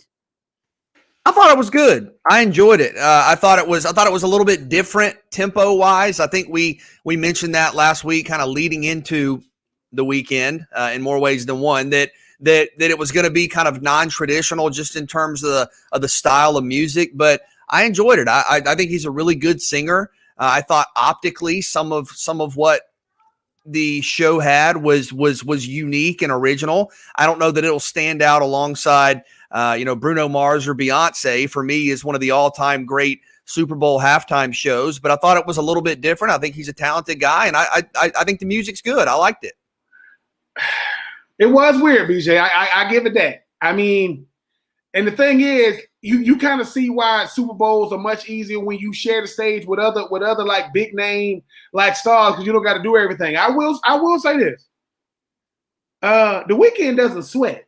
Like The Weeknd run out around all this other kind of stuff. That afro, listen, the blowout, beautiful. Like the microphone afro was beautiful. But I give The Weeknd a lot of credit because he was going to be on a different level of scrutiny because of the circumstance. Like you were in a Super Bowl to where you got cardboard cutouts and all this. But I will say when he finally got out of that maze he was in, and the memes on freaking social media are beautiful as far as like the cameraman trying to keep up with The Weeknd did a great job. But I do give him a lot of credit. I will say that just because, and this is not The Weeknd's fault, just because you're a great artist doesn't mean that your music translates to the Super Bowl. We need upbeat, but I give The Weeknd a lot of credit though. He was a one-man show. He had a lot of extras, a lot. But I still give it an A because, like I said, he doesn't. When I think of The Weeknd music, I don't think of upbeat, get out your seat, dance type music. But he pulled it off. I mean, like I said, the red bedazzled,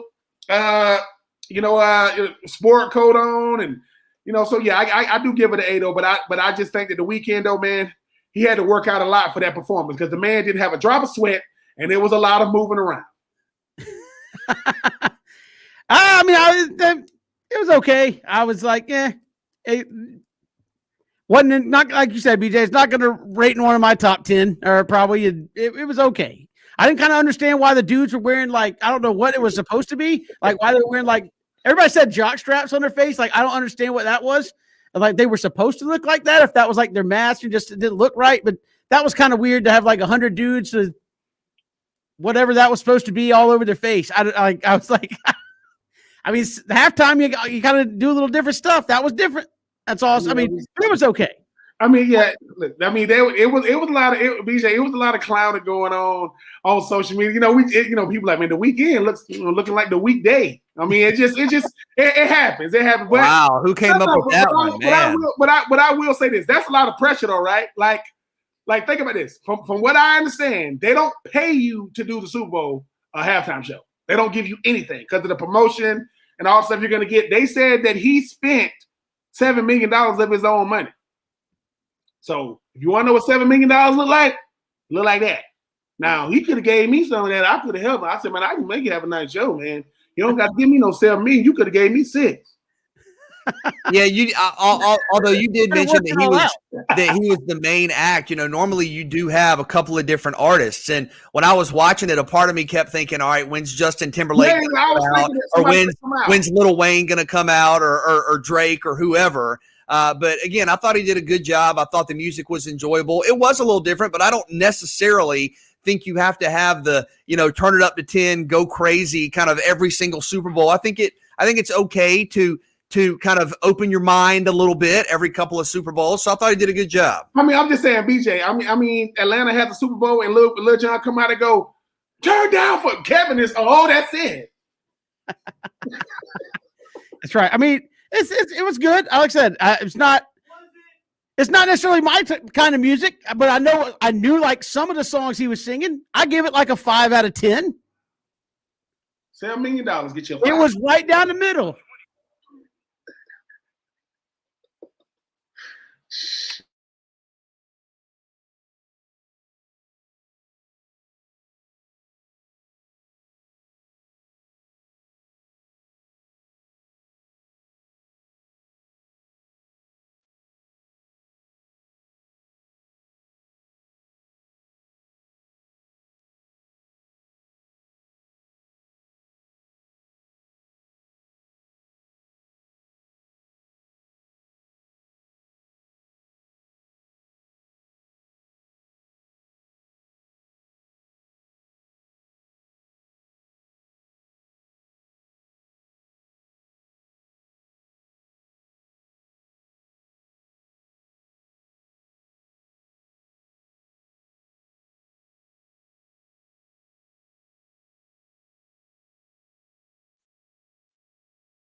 Welcome back to 3 and Out here on the Southern Pigskin Radio Network. Final hour of the show. A lot to get to here on this Monday. Super Bowl last night.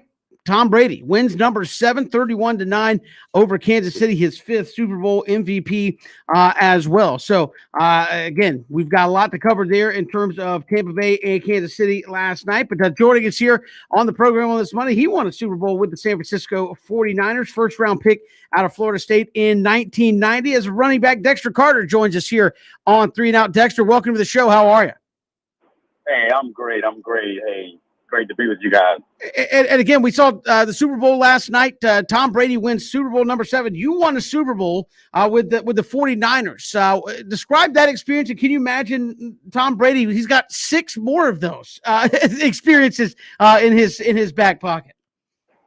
Hey, it's incredible. It's almost unfathomable because who does that? You know, unless you're the greatest. He's the only one in the history that even knows what that feeling feels like, because most of us that play, or all of us that play, the majority don't get a Super Bowl or even get a chance to play in one. So having one is such an incredible accomplishment. And what Brady did before last night and what he did last night is almost leave you without words. It's just impressive. And Dexter, as Kevin mentioned, you have your Super Bowl with San Francisco. These guys last night celebrating, I'm sure, continuing into today. What are the first couple of hours like after you win it all? Is it surreal, and are you really even able to kind of fully appreciate all that you just accomplished right after you win a Super Bowl? Well, the word that you just used was absolutely perfect, surreal.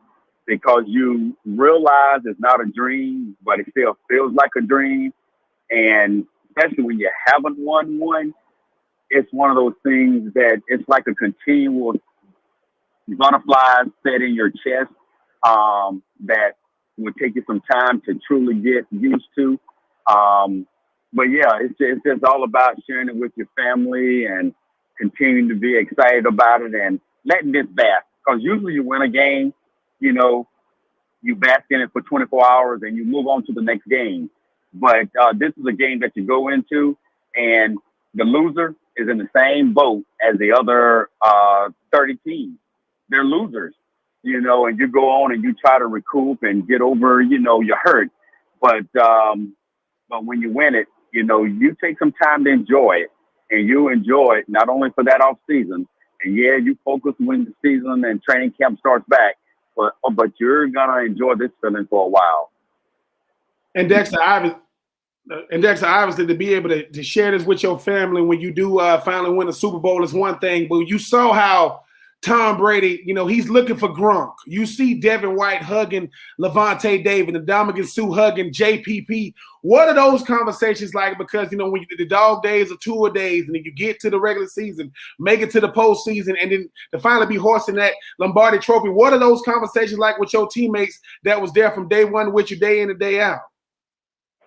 Well, I believe the conversation that Brady had with Davis and Gronk and all of those guys actually would seem like it's the same conversation I would have had with mine, but it's different for Brady because understand 2 years ago, Brady won the Super Bowl against Mahomes in New England. Then he comes 2 years later to Tampa. Tampa hadn't made it to the playoffs, I believe, in 14 years. But they had a really good defense last year, and they had really good offensive players. And I believe the coaching staff is probably the best in the league, just being honest, the most diverse and the best.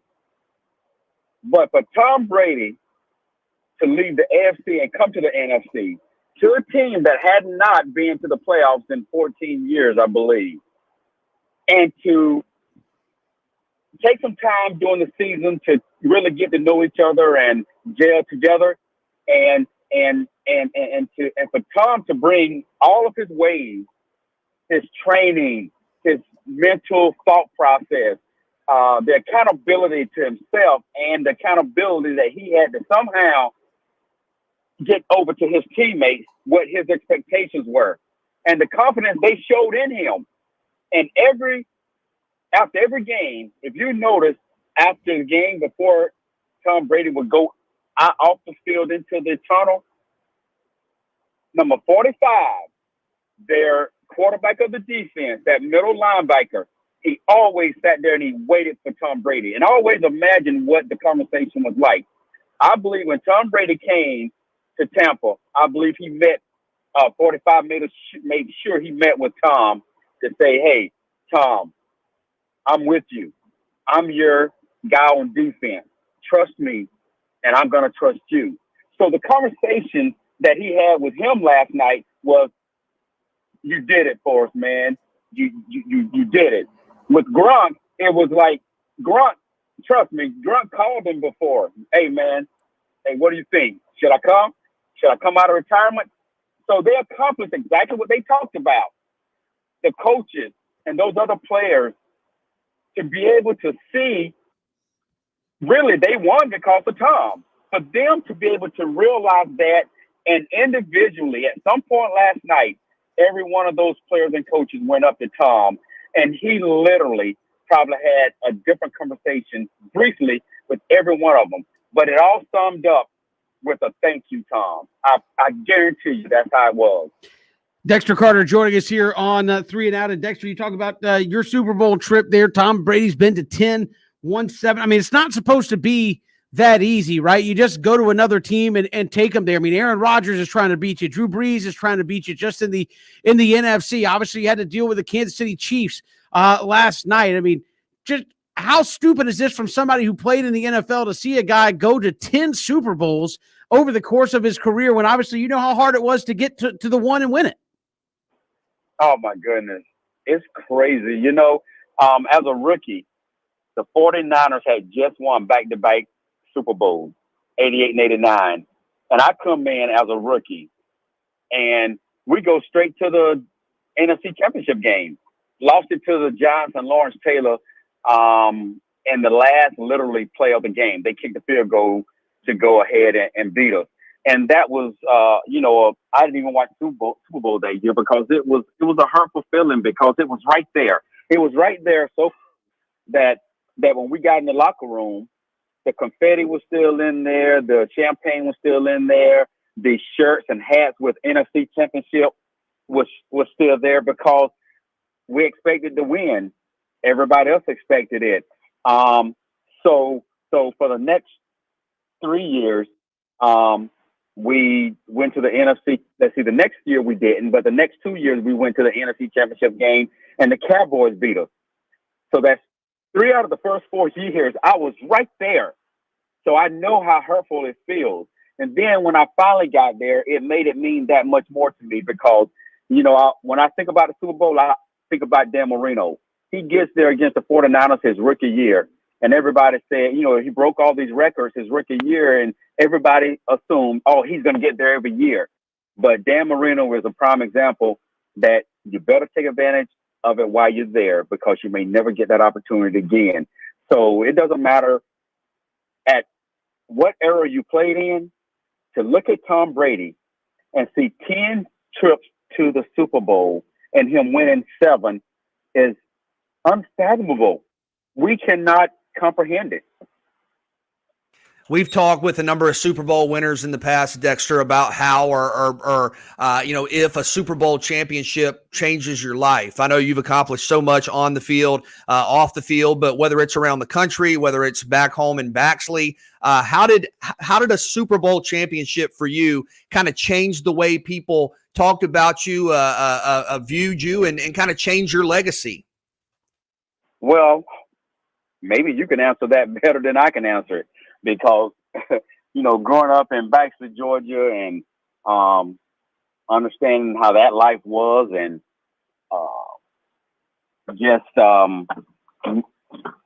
not having very much growing up, but always from the age of 8, playing youth football at the Baxter-Appleton County Recreation Department, and not understanding what it took, or even if it was possible to ever play in the NFL, much less possible to play in a Super Bowl. Nobody had ever done it before. So there was no template for me. There was no template for me to even go to college. Nobody had ever done it in my family. So there just wasn't it, So having an opportunity, my life was changed before Super Bowl, having a chance to, get a bachelor's degree and then get an MBA and then become an All-American, at Florida State and play on top 3 teams in the country 3 out of my 4 years. What Bobby Bowden did there and being a part of it was just awesome. The players I played with, the teams we had.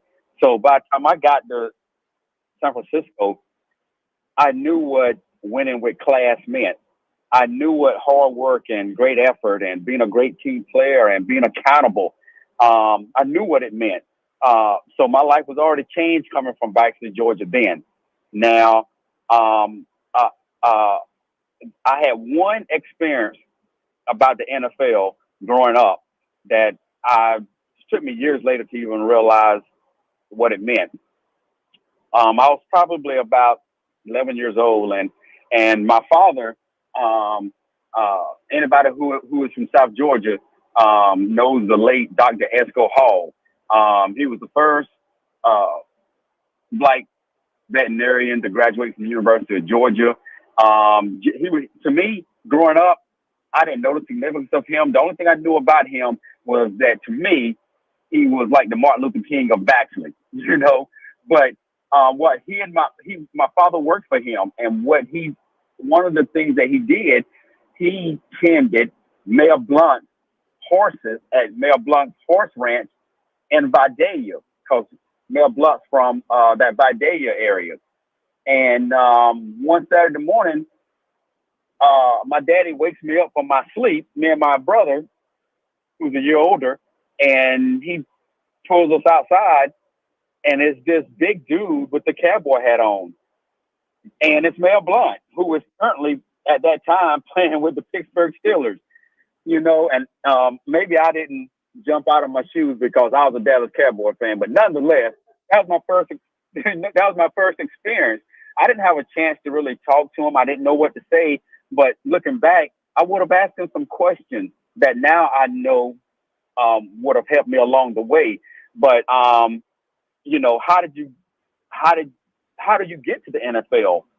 How did you get to college? I would have asked him all those questions.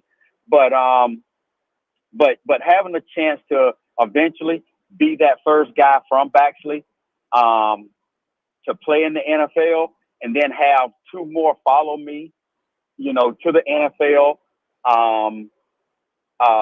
It's just an awesome feeling that what I did, I hope, provided a template for guys that followed me to get, to have their dream. Now, neither one of them have had a chance to win the Super Bowl dream. So I'm by myself in that situation. But I tell you, I've just been blessed to be able to, pave the way for others, to reach that collegiate dream and that, college dream. Hey, matter of fact, just to let you guys know, last week, we had a player that played in Baxley that went on to play for Ole Miss, and he was last year he was at Duke with I forgot the coach at Duke, I'm sorry, David Cutcliffe.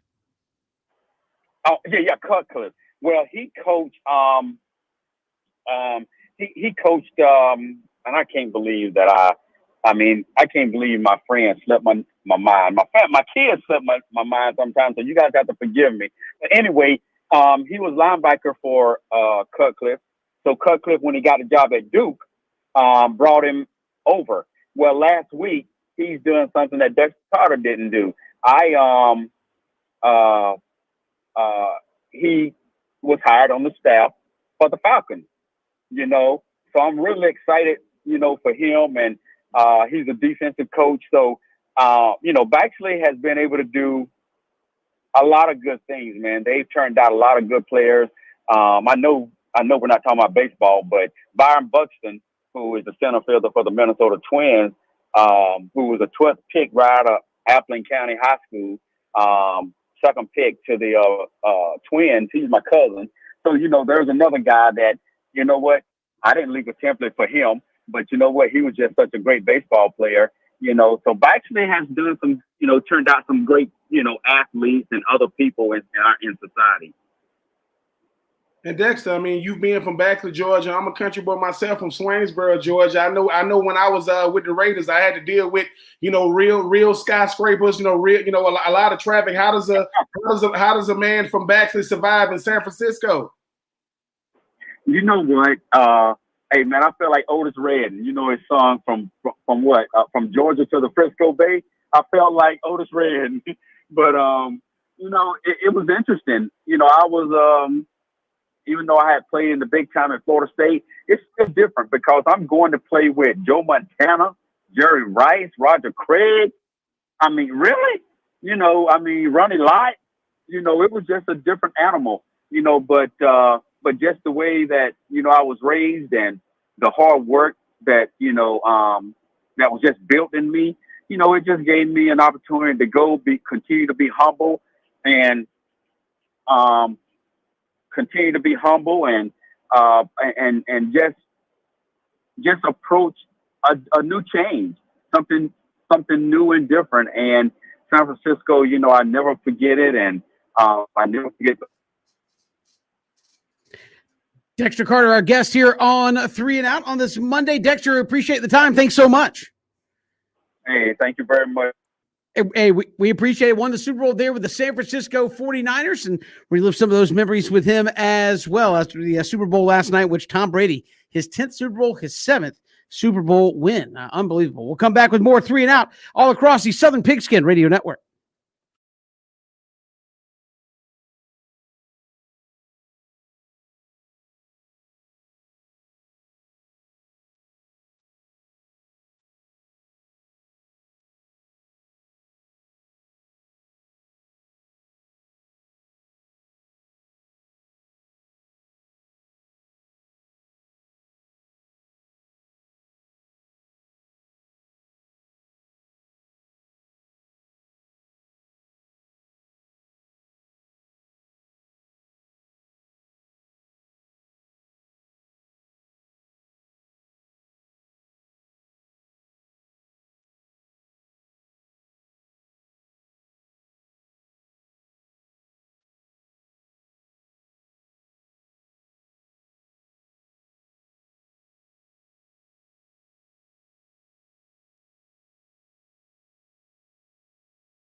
Welcome back, 3 and Out here on the Southern Pigskin Radio Network. Appreciate Dexter Carter joining us here on the program. And Tom Brady wins Super Bowl number 7. The Bucs win a Super Bowl for the first time in quite some time.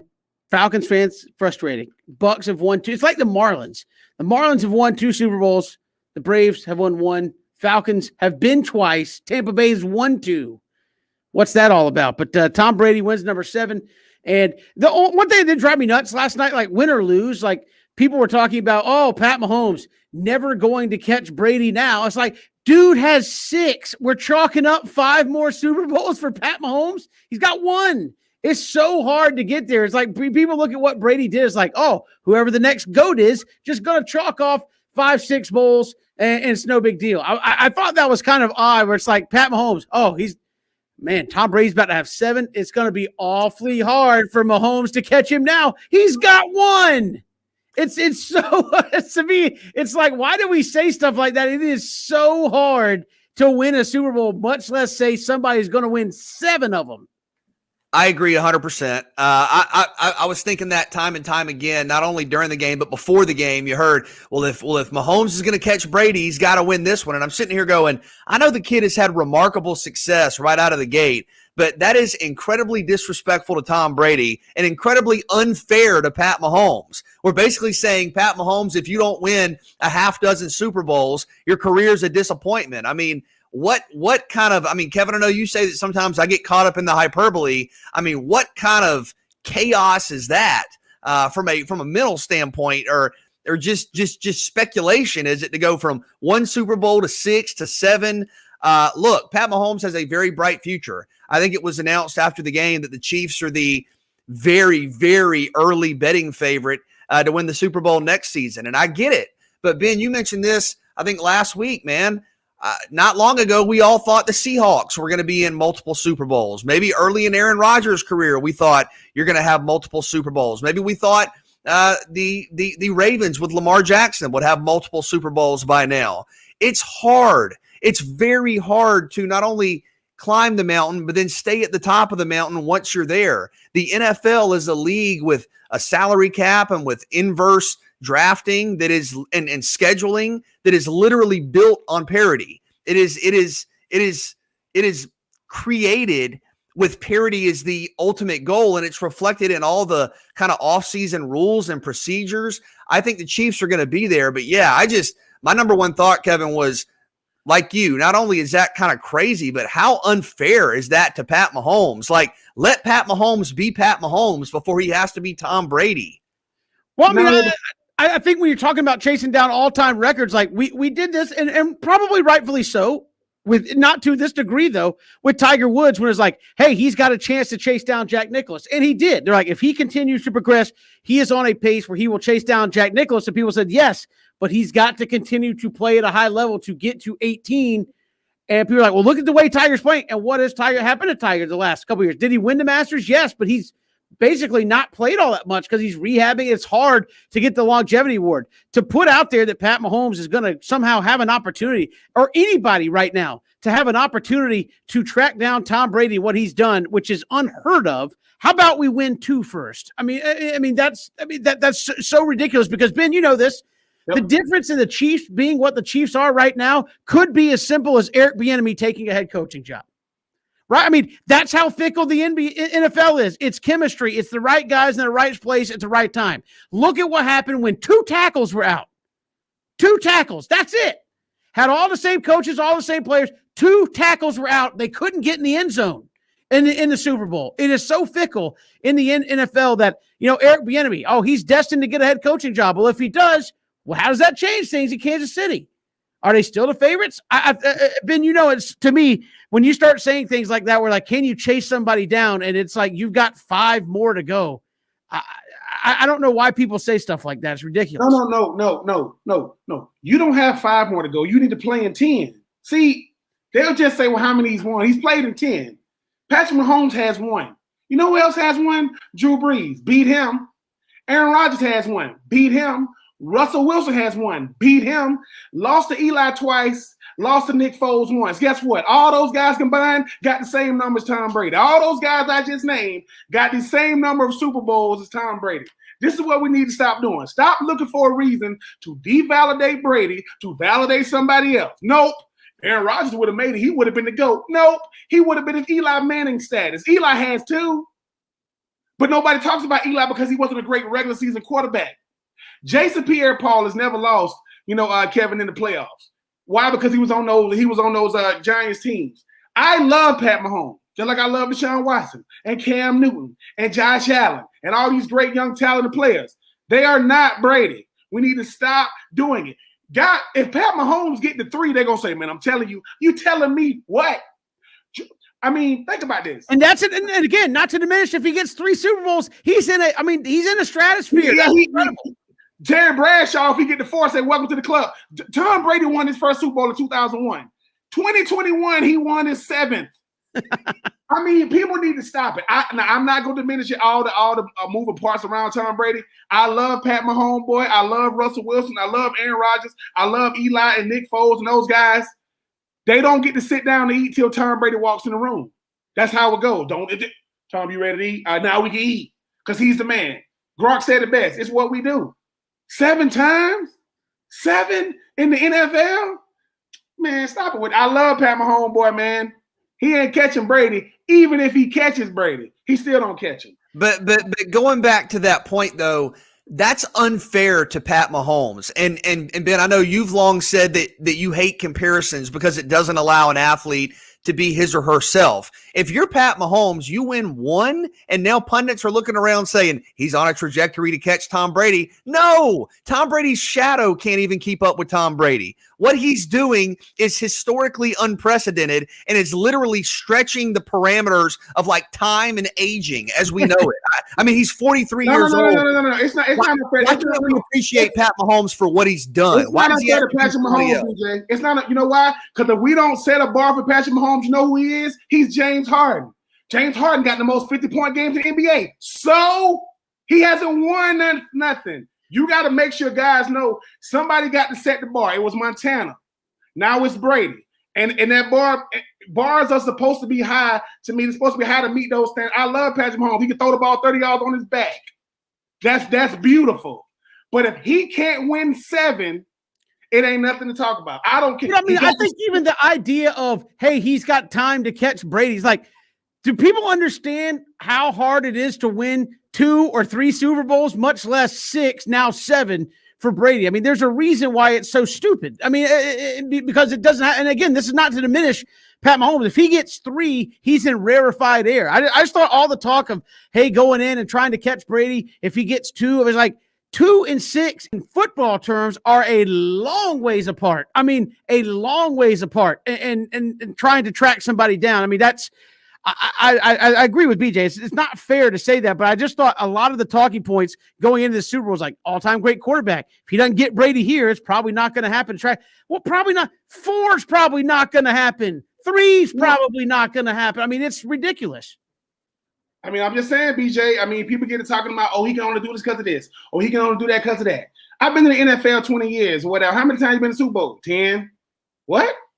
How many? 10. So I am 50% in the Super Bowl. And the whole thing about it is when people talk about how great Tom Brady is, I mean, Takeo Spikes, Hall of Fame career, never made the playoffs. Think about that. 14, 15 years, never made the playoffs.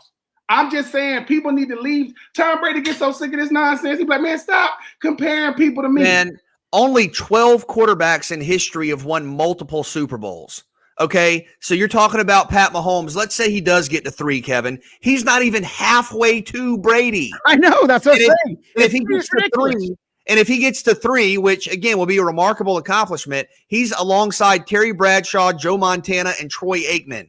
And he's not even halfway. And he's not even halfway. No, yeah. Brady and Bradshaw and Montana have 4. So there are milestones well ahead of Pat Mahomes before you ever get to Tom Brady. That's just unfair and disrespectful to everybody involved. But it is amazing because a lot of the talking points were, well, okay, you get out of New England, you get away from Bill Belichick. How's it going to go? And for a good portion of the season, Tampa Bay was okay. And then they got to the bye week, and they were a different team coming down the stretch. And again, part of the mystique is Tom Brady, what he's able to do. Part of it is the players that are around him. And Ben, They played the perfect game plan last night, right? Hey, Kansas City, weak up front. We are going to come after you with our 4 guys because we know we can beat you. We're going to bring a 5th guy maybe. We're going to confuse you with coverage, and your big play receivers are not going to get behind us, and they are not going to beat us. Executed that perfectly last night. I think Pat Mahomes was like 1 of 9 or something like that throwing the ball at a certain point, or had 7 straight passes incomplete. That is incredible game planning, incredible defense, and I don't think that should be diminished by what Tom Brady did, because that defense played championship caliber football last night against a great team. In 1985, that Bears defense, what did they do in the Super Bowl? In 2002, what did Tampa Bay defense do to that high-powered Oakland Raider offense? In 2000, in 2000, I want to say 2004, my rookie year. What did that New England defense do to that Philadelphia Eagles offense led by Donovan McNabb? 2013 or 14, when it came to that defense for the Legion of Boom, and then you had. I mean, I'm just saying, people get so caught up in these offenses, right? And it is beautiful until you got to play football. See, when all that fluff goes out. Can you block? Can you defend? Can you stay ahead of the chains? That's all they did. Todd Bowles is the only coordinator since Pat Mahomes, to play in the game against Pat Mahomes, and he ain't score a point. He didn't score one. He didn't get in the end zone one time. I'm just telling y'all, we get caught up in all these numbers, and it's great. I love offensive production. But if it ain't leading to wins, that's all it is, BJ. It's a bunch of fluff. Numbers only tell half the story, if they tell the story at all, because, like Kevin said, 2 tackles were the difference. Two guys. Hey, man, we ain't got our starting tackles. Yeah, well, they got their starting defensive ends, so y'all finna be in trouble, right? We get so caught up in Gronk. He ain't flashy. Gronk got 4 of them. Gronk got 4. He got 4 world championships, BJ, and he quit football to not play for the Detroit Lions. That makes him brilliant, by the way. I would do that. But I just think that, Kevin, it's like we get caught up in the glitz and the glamour. Can you line up and beat your guy? That's all Tampa did last night. So now Devin White knows what it feels like. Levante David knows what it feels like. Adama Sue knows what it feels like. Antoine Wynn don't even know that this not how life goes in the NFL. He's winning Super Bowls throwing up the signs to Pro Bowl receivers. Kev, I do know this, man. I mean, one thing, it's kind of surprising we haven't done it yet on the show, but given that the Bucs won the Super Bowl, that kind of means the Falcons sort of won the Super Bowl, like the SEC thing. We also be chanting what? NFC South here on the show? NFC. Yeah, exactly. They by default have one to put in their back pocket. So again, what a great night of football. Saw a lot of stuff you hadn't seen all season long. As Ben said, Pat Mahomes didn't get in the end zone. Tampa Bay shut them down. Tom Brady winning his 7th Super Bowl, 5th Super Bowl MVP. We got more to come here on 3 and Out, including we'll look and see how we did on our prop bets. It was pretty close. I was saying that I ran away with this thing, but I started working the numbers in the last break. It's pretty close. We'll see how we did when we come back. It's 3 and Out on the Southern Pigskin Radio Network.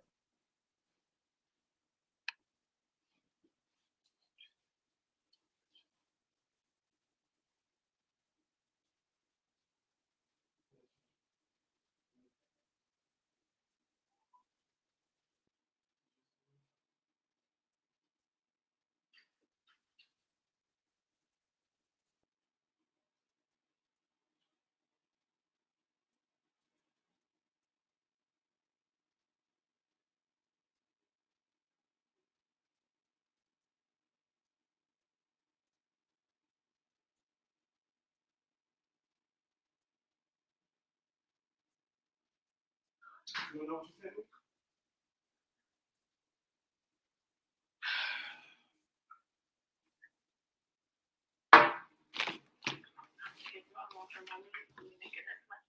It says Happy Box. Just because no one stacks up to you. I miss you. Sure.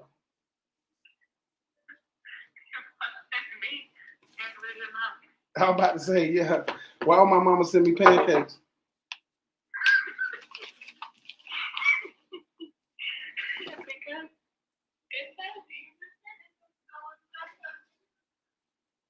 My mom would sign it, Cheryl.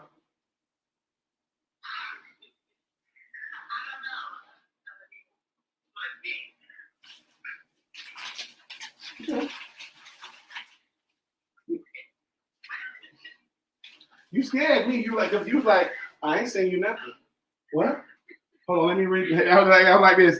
No, hold on, let me read it again. No, you don't got to read nothing. No. I'm sorry. From the old lady from this makes sense. So I mean, can I ask you a question? I bet you didn't do something today. I bet you didn't do something today. Did you stretch today? Oh, that's why it's popping?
Welcome back, 3 and Out here on the Southern Pigskin Radio Network. Kevin, BJ, and Ben. Hit us up on Twitter at Pigskin Radio. Of course, we had a little fun, in the Super Bowl, all the prop bets that people like to have fun with. We did some here on, I believe, Thursday last week before the Super Bowl, and I was tallying them up. And let's see how we did. Of course, we did the ultimate heads or tails call. That's always a fun one. You guys went tails. I went heads. It was heads. Christian taught you into the tails. Christian taught you into the tails never fails, and it failed you. I mean, congratulations on your foresight. Well, you didn't have that foresight. Oh, come at it. Right, but there's an old saying that just because you get something right doesn't mean you made the right call with a prediction. I mean, I don't know. I'm not saying you made either the right or the wrong call. I'm saying how do you statistically prepare for a pick like that? You have to search your gut, and my gut said heads, and I was correct. Okay. Your gut was indigestion. Wrong. Oh. Yes. That being said, we went to another one. Will the game be tied after 0-0? You both said no, or said yes, it would be. I said no. 2-0, just like that. Again, foresight, gut, inside knowledge. Inside knowledge. Thank Thanks a lot, Eric Bieniemy. I mean, I'm just saying, man. Hey, that's what makes the prop bet so fun because you really can just put it out there. All right, then the next one, total passing yards by Pat Mahomes, 331.5 over under. We all took the under, and we were way correct on that one. Oh yeah, we was I mean, Travis Kelce? He had some garbage stats, and Tyreek Hill made a couple of plays. That's it. Yeah, did not have a great night throwing the football on that one. Receptions by Travis Kelce, 7.5. You guys took the over. I took the under. Come on. Your gut was correct on that one, BJ. I was going to say, so is that foresight then Yes. smiling his face at me? Yes. You got to come back with the inside knowledge and foresight that Travis Kelce was going to have over 7 catches. It's fine. Longest reception by Tyreek Hill, over 27.5 yards. You guys both took the over. I took the under. I was correct there. I mean, how much cheese did you make on Sunday? None, because I didn't have the foresight to actually go in on any of this stuff. You didn't have a foresight to actually put the money up. Yeah, you had foresight to make a call, just not any to actually put the money. No. That's called husband sight. That's called. No, I can't be losing no cheese. The wife ain't having it. That's right. I don't want to sleep on the couch over Tom Brady not throwing 78 and 2/3 yards in the third quarter. I can't have that. But then we had a fun one. Who will have more on Sunday? Tom Brady completions or Paul George versus the Kings? I think Tom Brady up at 21 completions. Paul George did not play. So you guys lose that one. No. Doesn't that normally take the bet off the board if there are extenuating circumstances? Well, he wasn't injured. He just didn't play. But him not playing makes it pretty hard for him to. I think that one's off the board. No, that goes in my column. Will either team score 3 times in a row? Yes or no? We all said no, and we were correct. Thanks to all the Kansas City field goals that they plopped in. There, nobody scored 3 times in a row. National anthem, minute 59, over under. You guys took the over. I took the under. It went way over. So you guys win. Congrats. I really thought Eric Church, man, he usually has like a little. I was sitting there watching it live, and they get to the end, and I told you that you got. Listen, you know what it was is just look at.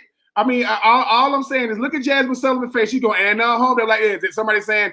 The planes are en route. You got to hold it. And she looked up, and there it is. As I understand, this one was actually taken off the board prior to the game because somebody leaked the rehearsal. And so, they knew how long the rehearsal was. So it was like, I can get in on that. So they ripped it off the board. Can't have any fun in 2020, 2021 because of the internet and things like that. But there you go. Mentions of Bill Belichick, 1.5 over under. I didn't give any of us a point because I don't remember hearing Bill Belichick's name mentioned, but I wasn't sure. So yeah, we lost that. I don't think it was. I guarantee it was like, do not mention him. Okay, I will give that column to me because I don't remember his name coming up at all during the Super Bowl broadcast. Not counting the pregame show, in the actual broadcast, I don't remember his name coming up. So I'll put that one in my column then.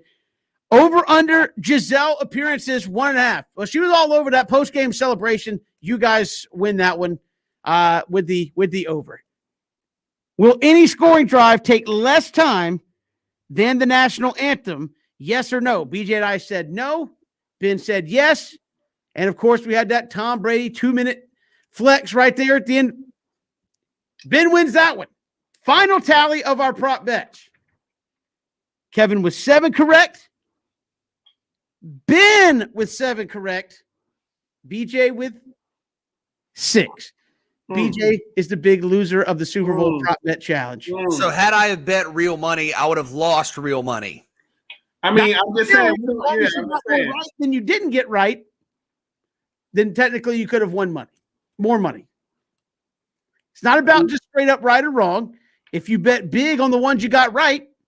See, I like the way you're talking now. It's not just about right and wrong. You're coming around. Good job. But you also.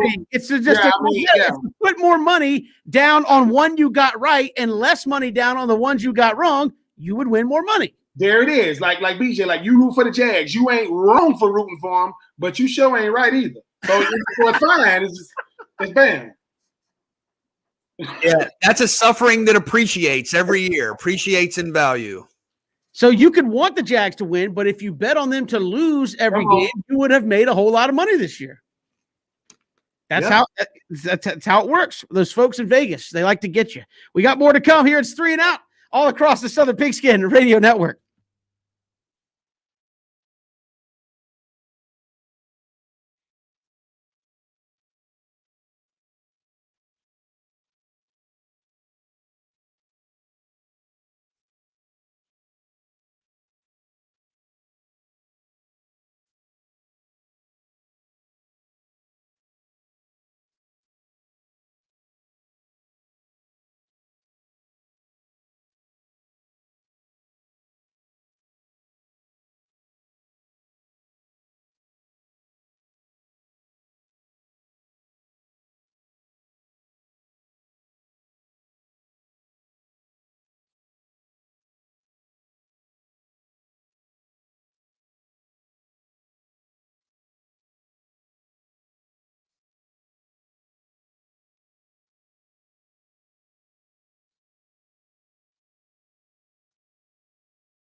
Welcome back, 3 and Out here on the Southern Pigskin Radio Network. Kevin, BJ, and Ben. If you missed any portion of the show, you catch the podcasted version, ESPNCoastal.com, Apple Podcasts, Spotify, YouTube. We got the archive of it there as well. So all kind of ways to catch 3 and Out if you missed any portion of the show today.